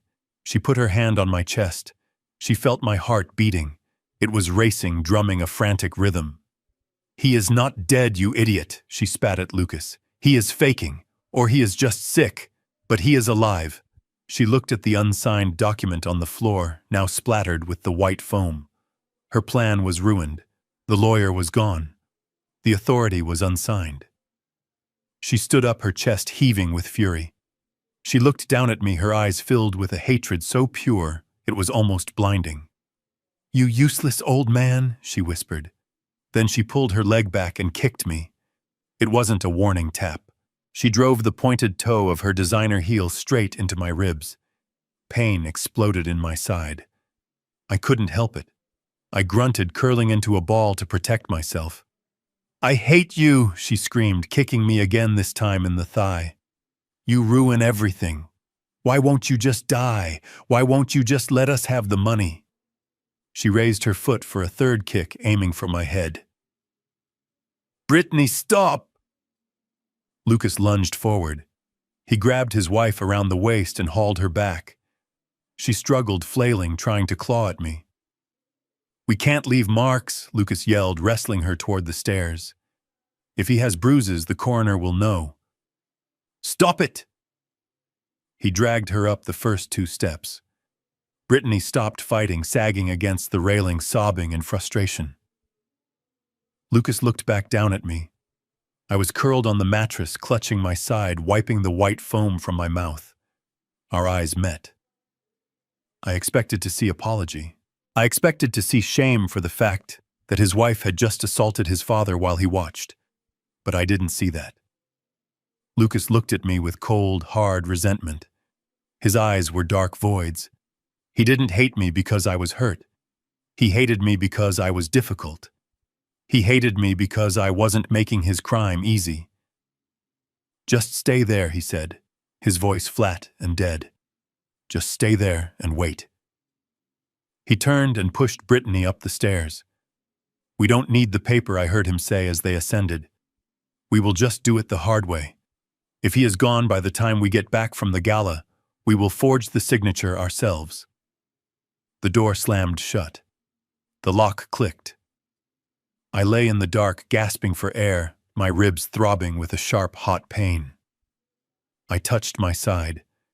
It wasn't broken, but it would bruise. Good. Let there be bruises. Let there be evidence. I spat the last of the protein paste onto the floor. They were going to the gala. They were going to celebrate their promotion. They thought I was beaten. I sat up, wincing. I dragged myself to my feet. It was time. I moved to the corner where I had hidden my only remaining asset. A garment bag taped to the back of the furnace where they hadn't looked. Inside was my tuxedo. It was 20 years old, a little moth-eaten, but it was a bespoke suit from Savile Row. I stripped off the filthy pajamas. I wiped my face with a rag and some water from a bottle I had stashed. I dressed in the dark. The shirt was loose around my neck. I had lost so much weight, but the jacket still fit my shoulders. I tied the bow tie by feel my fingers remembering the knot from 1,000 black tie events in my past life. I put on my shoes. I slicked back my hair. I wasn't the victim in the basement anymore. I was Harrison Bennett. I was the man who built the skyline. I checked my watch, the cheap plastic one I wore, not the Patex hidden in the vent. Alexander's car would be in the alley in 10 minutes. I walked to the window well. I was ready. The coercion had failed. Now it was time for the consequences. The vibrations of the cell phone hidden beneath my mattress buzzed against my leg, startling me from my preparations. I had just reached for my garment bag, ready to don the armor of my old tuxedo, but I froze. The screen of the cracked smartphone lit up with a notification from the surveillance app. Audio feed active. Upstairs in the kitchen, a phone was ringing. It wasn't the shrill, demanding ring of a debt collector. It was the melodic, insistent chime of a priority contact. I sat back down on the damp mattress, pulling the device closer. I needed to know the battlefield conditions before I made my move. Lucas picked up on the second ring.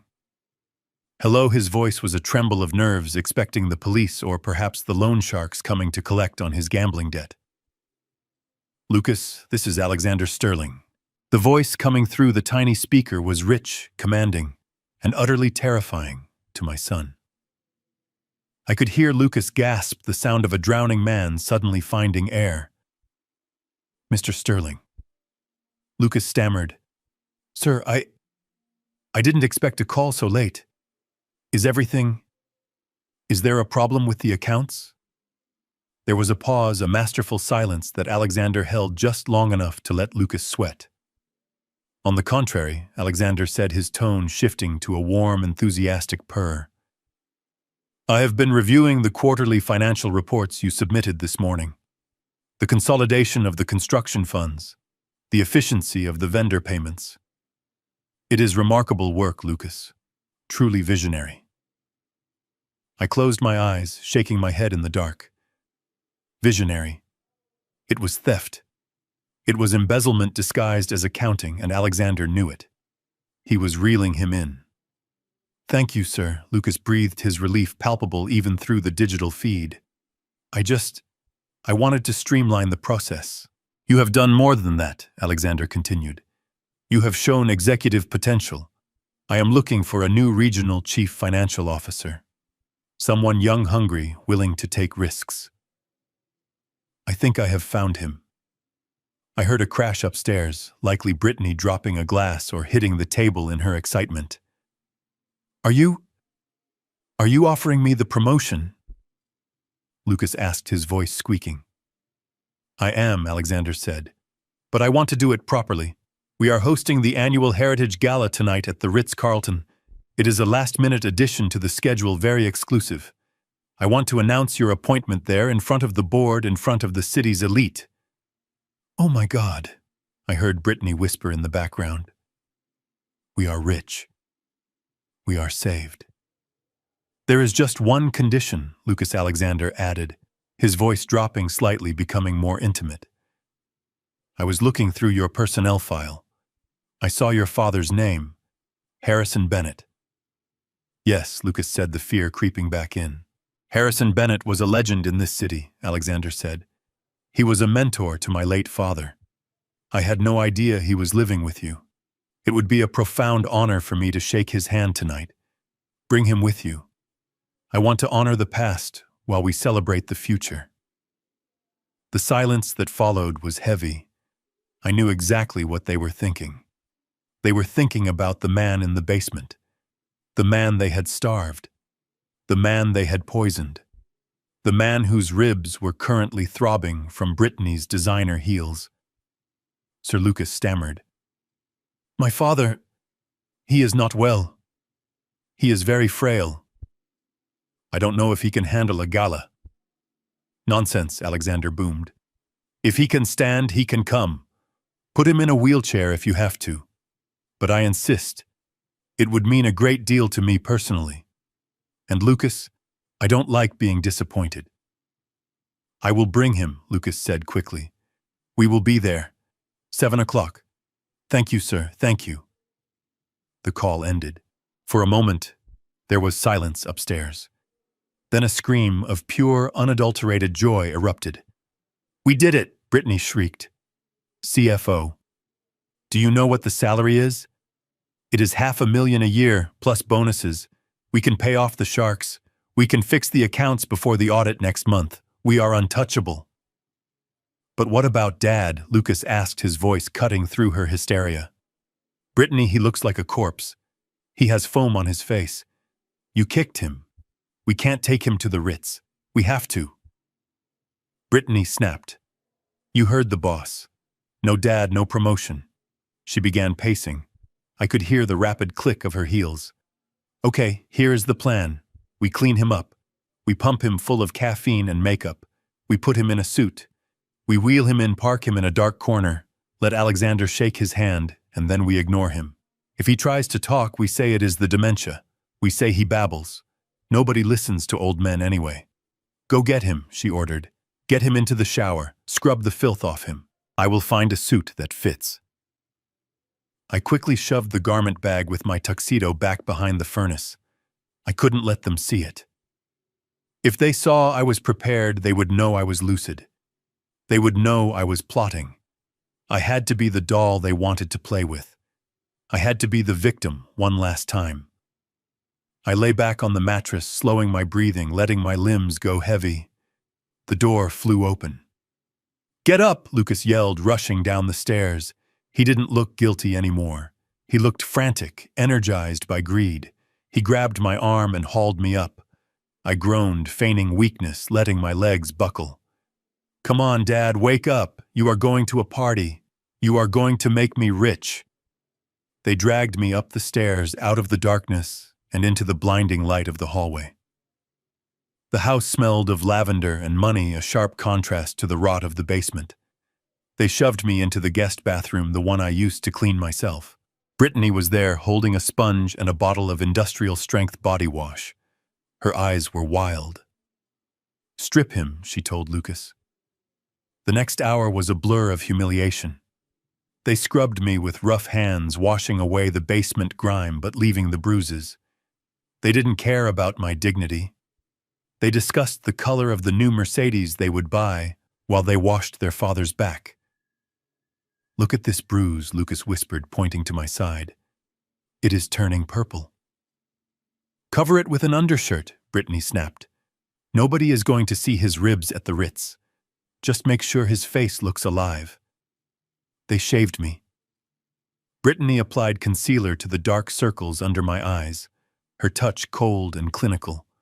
She combed my hair, slicking it back with Lucas's expensive gel. Then came the clothes. They didn't find my tuxedo. Instead, Lucas brought out an old, moth-eaten gray suit from the back of the closet, one I had worn to funerals 10 years ago. It smelled of cedar and age. They dressed me like a mannequin. I stood there limp, letting them button the shirt, letting them tie the tie. I stared at the wall, my mind a fortress of silence. When they were finished, Brittany stepped back to evaluate her handiwork. He looks thin, she muttered. The suit is hanging off him. He lost 10 pounds in 3 days. Stuff a sweater underneath, Lucas suggested. No time, Brittany said. It will have to do. He looks frail. It sells the dementia story. She walked up to me, grabbing my face in her hands. Her nails dug into my cheeks. She forced me to look into her eyes. They were beautiful eyes, blue and clear, but filled with a darkness that chilled my blood. Listen to me, Harrison, she hissed, her voice a low, terrifying growl. Tonight is the most important night of our lives. You are going to sit in your chair. You are going to smile. And you are going to keep your mouth shut. She squeezed harder. If you say one word about the basement, if you say one word about the money, if you try to signal anyone, I will bring you back here and I will cut your tongue out. Do you understand me? I will make sure you die screaming. I looked at her. I saw the fear behind the threat. She was terrified of losing her illusion. I nodded slowly, a jerky mechanical movement. Good, she said, releasing me. She turned to the mirror to check her lipstick. She looked stunning in a red gown bought with stolen funds.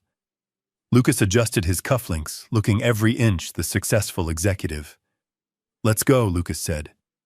The limo is waiting. They walked out the door, expecting me to shuffle behind them. I paused for a second in the hallway. I looked at myself in the large gilt-framed mirror by the door. The man looking back at me was gaunt. His skin was pale. The gray suit hung loosely on his frame, a testament to the starvation and the poison. He looked like a ghost. But then I looked at the eyes. They weren't the eyes of a victim. They weren't the eyes of a senile old man. They were burning with a cold blue fire.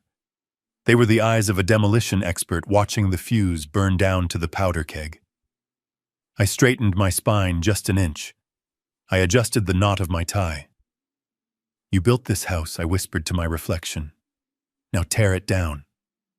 I walked out into the night, stepping into the back of the hired car. Lucas and Brittany toasted with champagne, celebrating their victory. I sat in the shadows, silent, clutching the button camera in my pocket, ready for the main event. The gala awaited. And I wasn't just a guest. I was the judgment.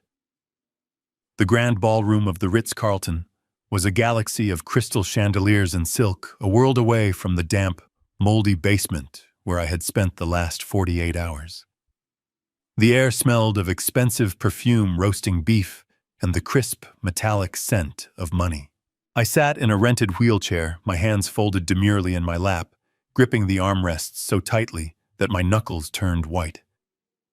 I didn't need the chair. My legs were weak from the poison and the lack of food, but I could walk. Brittany and Lucas, however, insisted. The wheelchair was a prop.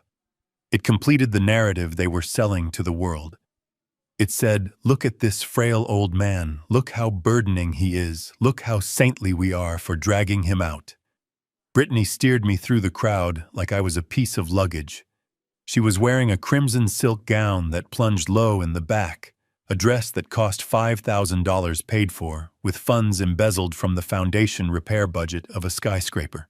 She walked with her chin high, a dazzling fake smile plastered on her face, greeting people she didn't know, with the confidence of a woman who believes she has already won the lottery. Lucas walked beside her, adjusting his cufflinks every 30 seconds. He looked handsome in his tuxedo, the very image of the rising corporate star. But I could see the sweat beading on his upper lip. I could see the way his eyes darted around the room, scanning for threats, scanning for anyone who might know the truth about the gambling debts or the stolen invoices. We are at table 4, near the front, Brittany whispered to him, her voice tight with excitement. That is the executive table, Lucas. We are sitting with the board members. This is it. We have arrived. She parked me next to a large potted palm tree in a dim corner near the service entrance, far away from their prestigious table. You stay here, Dad, Lucas said, patting my shoulder with a hand that felt clammy. You have a good view of the stage. We will come get you when the food is served. Don't try to move. You might tip the chair over. And don't talk to the waiters, Brittany hissed, leaning down so her diamond earrings brushed my cheek. If you make a scene, Harrison, I swear to God I will wheel you right out into the alley and leave you there. They turned their backs on me and dissolved into the crowd, laughing, shaking hands, playing the part of the power couple. I watched them go. I watched my son clap a senior vice president on the back. I watched my daughter-in-law tilt her head back and laugh at a joke made by the director of operations. They looked natural. They looked like they belonged. It was a terrifying realization that evil can wear such a polished face. I sat alone in the shadows, invisible to the waiters rushing past with trays of champagne. I felt like a ghost haunting my own life. But ghosts see everything. I scanned the room. I recognized faces. There were city council members I had argued zoning laws with in the 80s.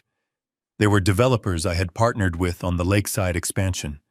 Men and women who respected the name Harrison Bennett, Suddenly, a man detached himself from a group near the bar and walked toward my corner. He squinted, peering into the shadows. My heart leaped.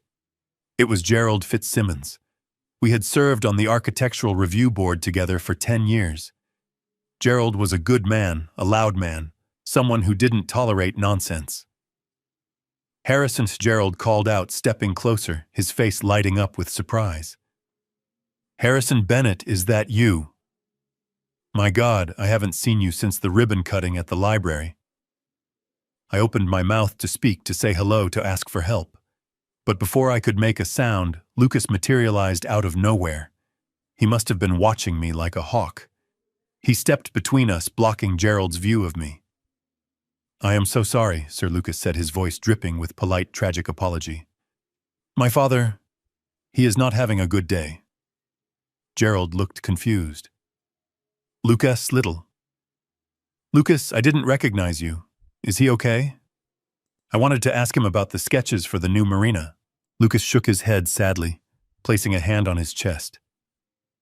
"I wish he could answer you, Mr. Fitzsimmons. But the dementia, it has progressed very rapidly. He doesn't know where he is. He doesn't recognize anyone. Half the time he thinks he is still in the war. It is heartbreaking." I sat there frozen.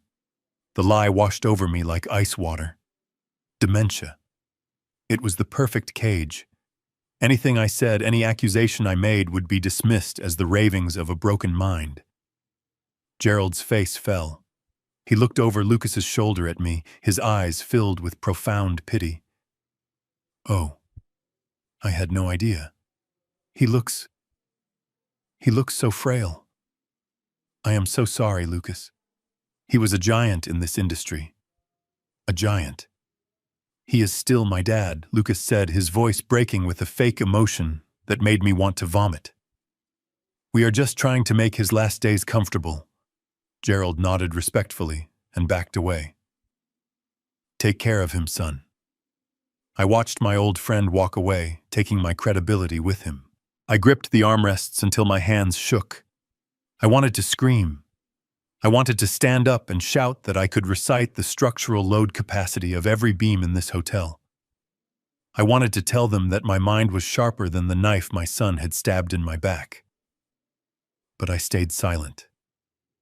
I remembered Brittany's threat. I remembered the basement. And I remembered the plan. I had to wait. Lucas turned back to me, his face losing the mask of the grieving son instantly. "Close call," he muttered, wiping sweat from his forehead. "Keep your mouth shut, old man. You are doing great. Just sit there and look pathetic." He walked back to the head table where Brittany was clinking glasses with the wife of the CFO. 10 minutes passed. The room began to quiet down. The lights dimmed, casting the ballroom into a soft golden twilight. The chatter subsided into a low hum of anticipation. Then the double doors at the back of the room swung open. The air in the room seemed to change pressure. Alexander Sterling walked in. He didn't just walk. He commanded the space. He was wearing a tuxedo that fit him like a second skin, midnight blue, impeccable. He moved with the easy, predatory grace of a man who owns the building, the ground it sits on, and the debt of everyone inside it. He walked down the center aisle, nodding to board members, shaking hands with key investors. He was smiling, but his eyes were cold, scanning the room with laser precision.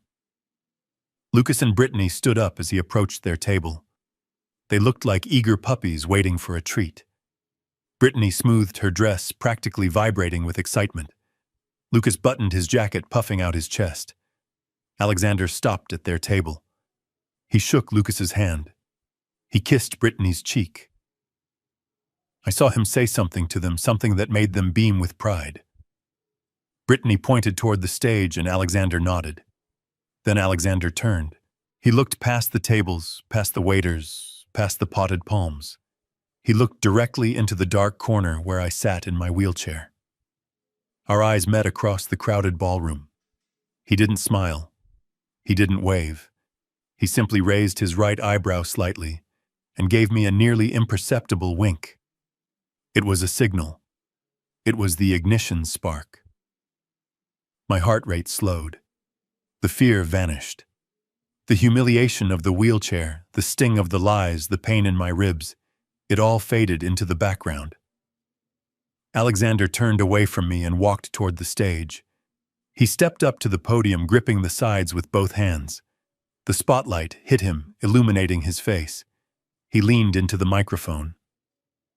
"Ladies and gentlemen," he said, his voice booming through the speakers, deep and resonant. "Thank you for joining us tonight. We are here to celebrate excellence. We are here to celebrate the future of Sterling Dynamics. But before we look forward, we must look at the truth of where we stand today." He paused, letting the silence stretch out heavy and pregnant. "I have a very special presentation tonight," Alexander continued. "One that concerns the very foundation of integrity this company was built upon. And to help me present it, I would like to invite a rising star to the stage." He looked down at table 4. "Lucas Bennett, please join me." The room erupted in applause. Lucas stood up, his face flushed with triumph. He buttoned his jacket again. He looked at Brittany, who blew him a kiss. He looked like he was floating. He walked up the stairs to the stage, basking in the adoration of his peers. He shook Alexander's hand. He stood next to the CEO, looking out at the crowd, looking out at the world he thought he had conquered. I sat in my wheelchair, my hands unclenched. I smoothed the fabric of my old suit. "Enjoy the view, son," I whispered into the darkness. "It is a long way down." Lucas stood center stage, bathed in the spotlight. A smile of arrogant victory plastered across his face as the applause died down. He reached out to accept the microphone Alexander was offering, ready to give the acceptance speech he had likely rehearsed in the mirror a dozen times. But Alexander pulled the microphone back just an inch, his expression shifting from professional warmth to something glacial. "Before you accept this position," Lucas Alexander said, his voice echoing through the silent ballroom, "I think it is important for everyone here to understand the true nature of your recent contributions to Sterling Dynamics. We value transparency above all else, and thanks to a very reliable source, we have a uniquely transparent view into your operations." Alexander gestured to the massive projection screen behind them, which had been displaying the company logo. The image flickered and cut to black. A static hiss filled the room, followed by a grainy high-definition video feed. The ballroom gasped as one. On the screen, magnified to 20 feet tall, was the interior of Lucas's home office. The date stamp in the corner read "Yesterday." The audio was crystal clear.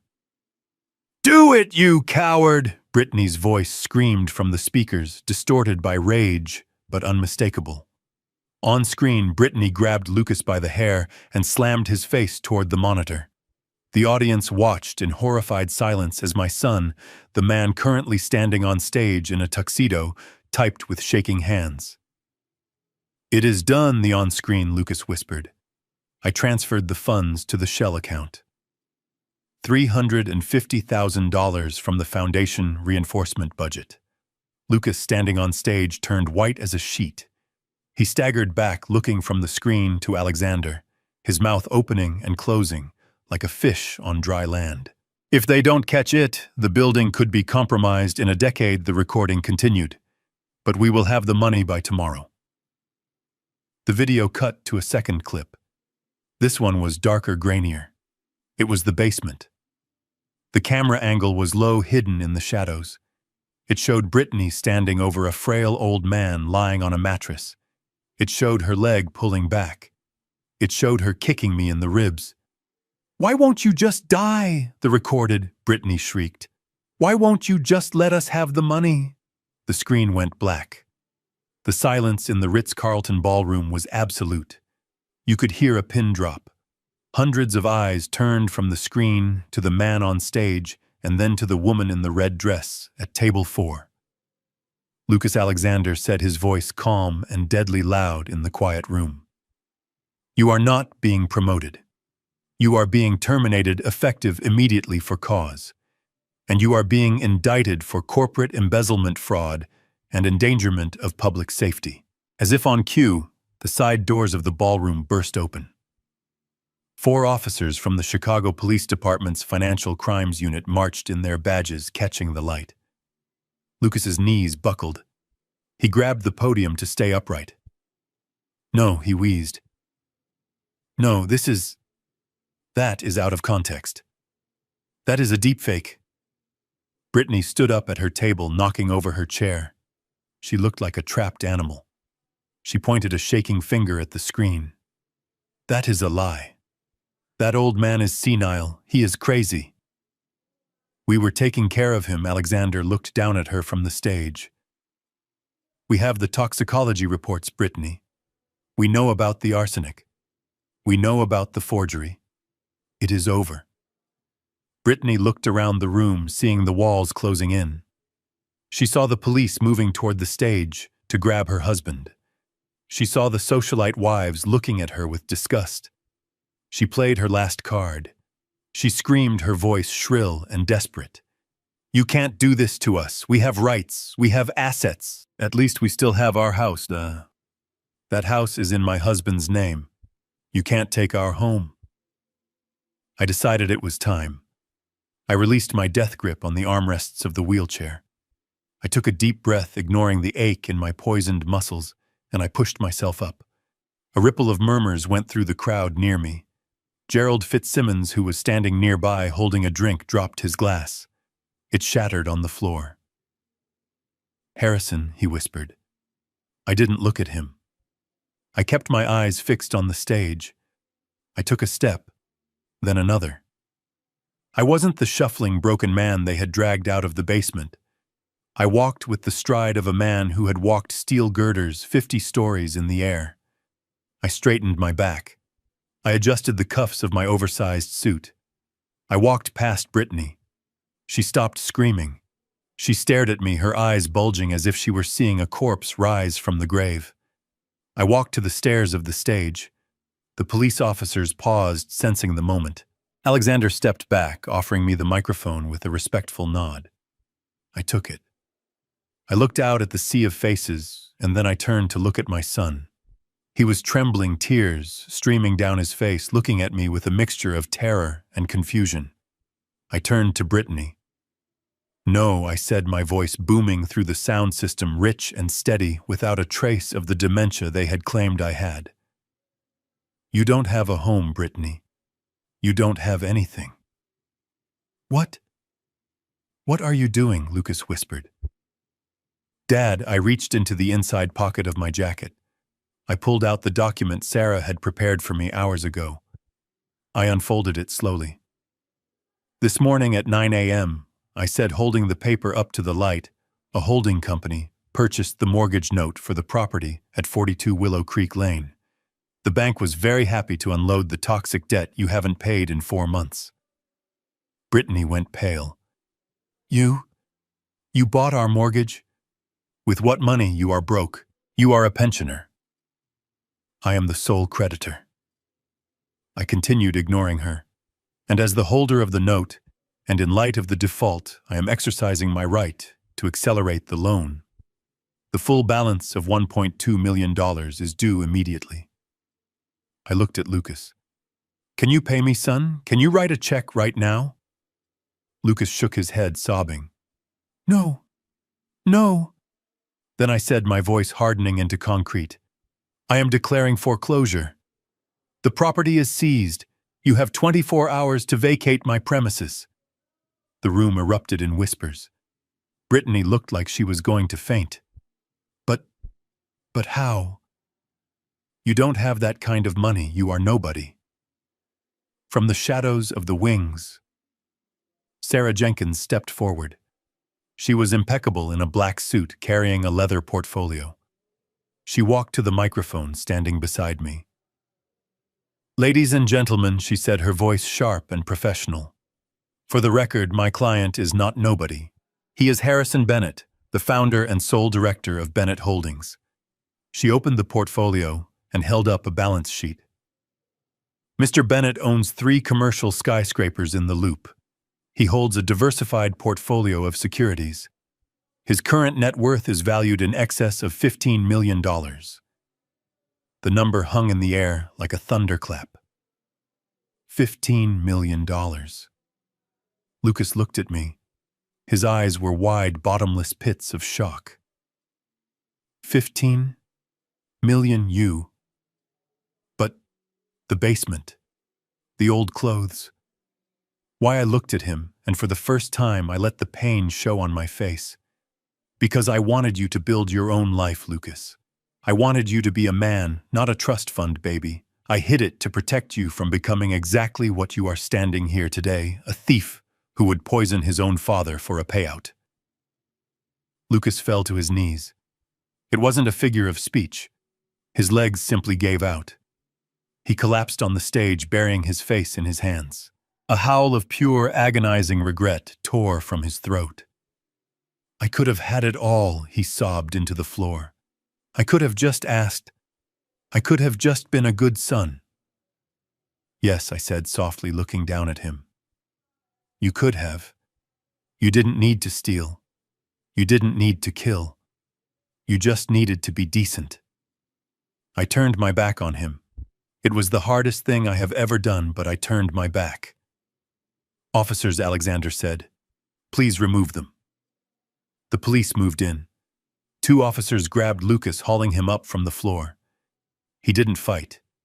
He was a broken shell. They cuffed his hands behind his back. 2 other officers approached Brittany. She tried to run, scrambling toward the exit, but they caught her easily. As the handcuffs clicked around her wrists, she screamed a feral, ugly sound of a woman who had lost her soul and her prize in the same night. I stood on the stage watching them be dragged away. I didn't feel triumph. I didn't feel joy. I felt a heavy, somber peace. The cancer was cut out. The building was demolished. Now finally, I could clear the rubble. The heavy steel door of the interrogation room slid open with a mechanical hiss that echoed the finality of a coffin lid closing. I walked in my steps, slow and deliberate, on the linoleum floor. The room was stark, smelling of industrial cleaner and stale coffee, a sharp contrast to the perfumed air of the Ritz-Carlton ballroom, where I had last seen my son. Lucas sat at a metal table, his hands cuffed to a steel ring bolted to the surface. He was still wearing his tuxedo from the gala, but it was ruined now. The collar was unbuttoned, the tie was missing, and the expensive fabric was wrinkled and stained with sweat. He looked up when I entered. His eyes were red, swollen from hours of crying.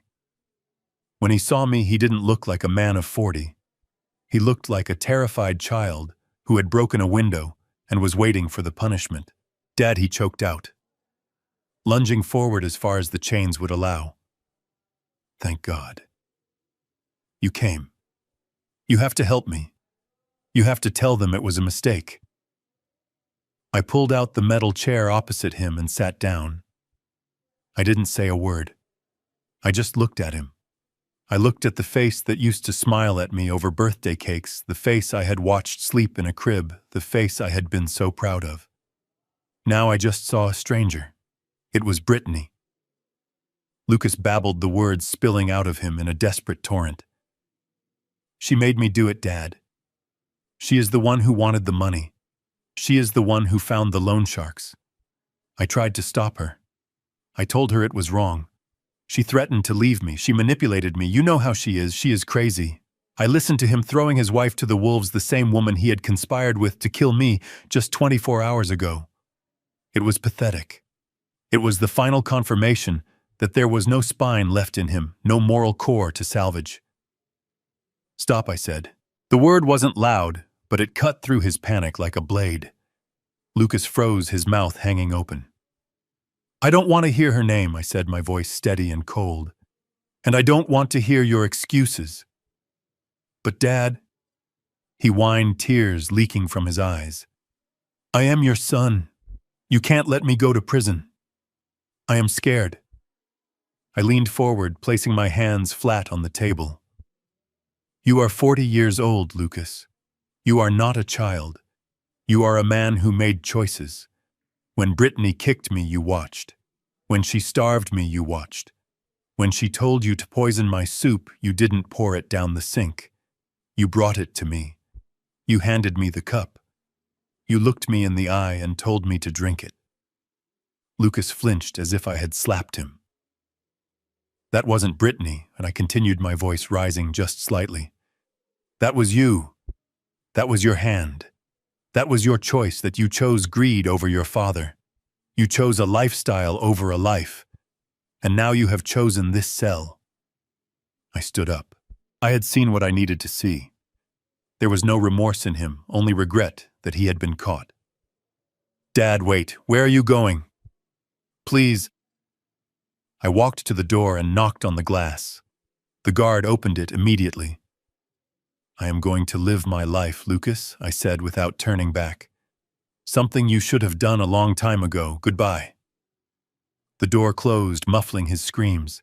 As I walked down the long fluorescent-lit hallway of the precinct, I didn't feel the crushing weight of grief I expected. I felt lighter.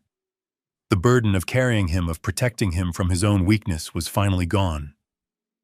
The wheels of justice turned, quickly greased by the mountains of evidence Sarah and Alexander had compiled. The plea bargains were rejected. The trial was short. The jury didn't need long to deliberate after seeing the video of the abuse. Lucas and Brittany were both sentenced to 5 years in federal prison for embezzlement, elder abuse, and attempted fraud. It was a mercy, really. It gave them time. Time to sit in a cell and think about the $50 vase that cost them everything. There was a child involved, a nephew on Brittany's side who had been staying with them occasionally, a boy I had barely met. The state was going to put him in foster care. I intervened. I didn't take him in, I was too old to raise a child again. But I set up a trust. I paid for a tuition at a top-tier boarding school in New England, a place that taught character and integrity. I gave him a chance to break the cycle, a chance Lucas had squandered. It was the last check I would ever write for that branch of the family. Then I went back to the house. It was empty now. The police tape had been removed. I walked through the rooms listening to the echoes of the past. I walked into the kitchen where I had been dragged. I walked down to the basement. I looked at the lumpy mattress. I looked at the vent where I had hidden the watches. I didn't feel nostalgia. I felt like I was standing in a graveyard. I called a real estate agent the next morning. I put the house on the market for 20% below value for a cash buyer. I wanted it gone. I wanted the physical structure of my trauma erased from the earth. When the check for the sale came through, adding to the millions I already had, I didn't put it in the bank. I called the dean of the University of Chicago's School of Architecture. I established the Harrison Bennett Scholarship for underprivileged students. Full rides for kids who had the talent, but not the means. Kids who knew the value of $1. Kids who would build things that lasted. That was my legacy now. Not a son, but a future generation of builders. 6 months later, the winter had turned to spring.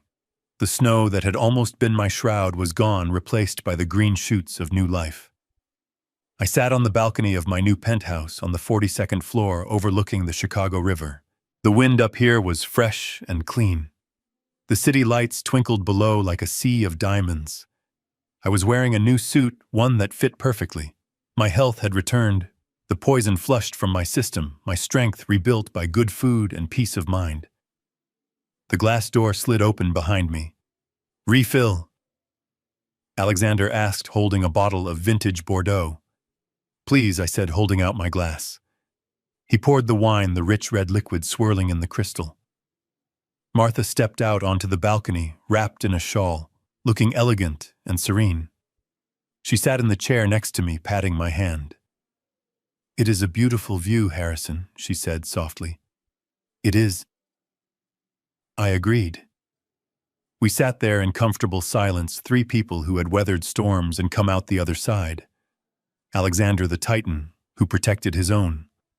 Martha, the quiet observer, who saved a life. And me. I took a sip of the wine. It tasted of oak and berries, complex and deep. I looked down at the city I had helped build. Somewhere down there, in a cold cell, my son was sleeping on a cot.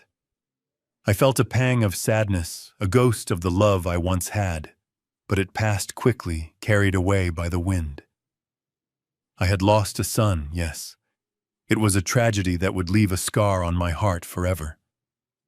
But in the process of losing him, I had found something I thought I had lost decades ago. I had found Harrison Bennett again.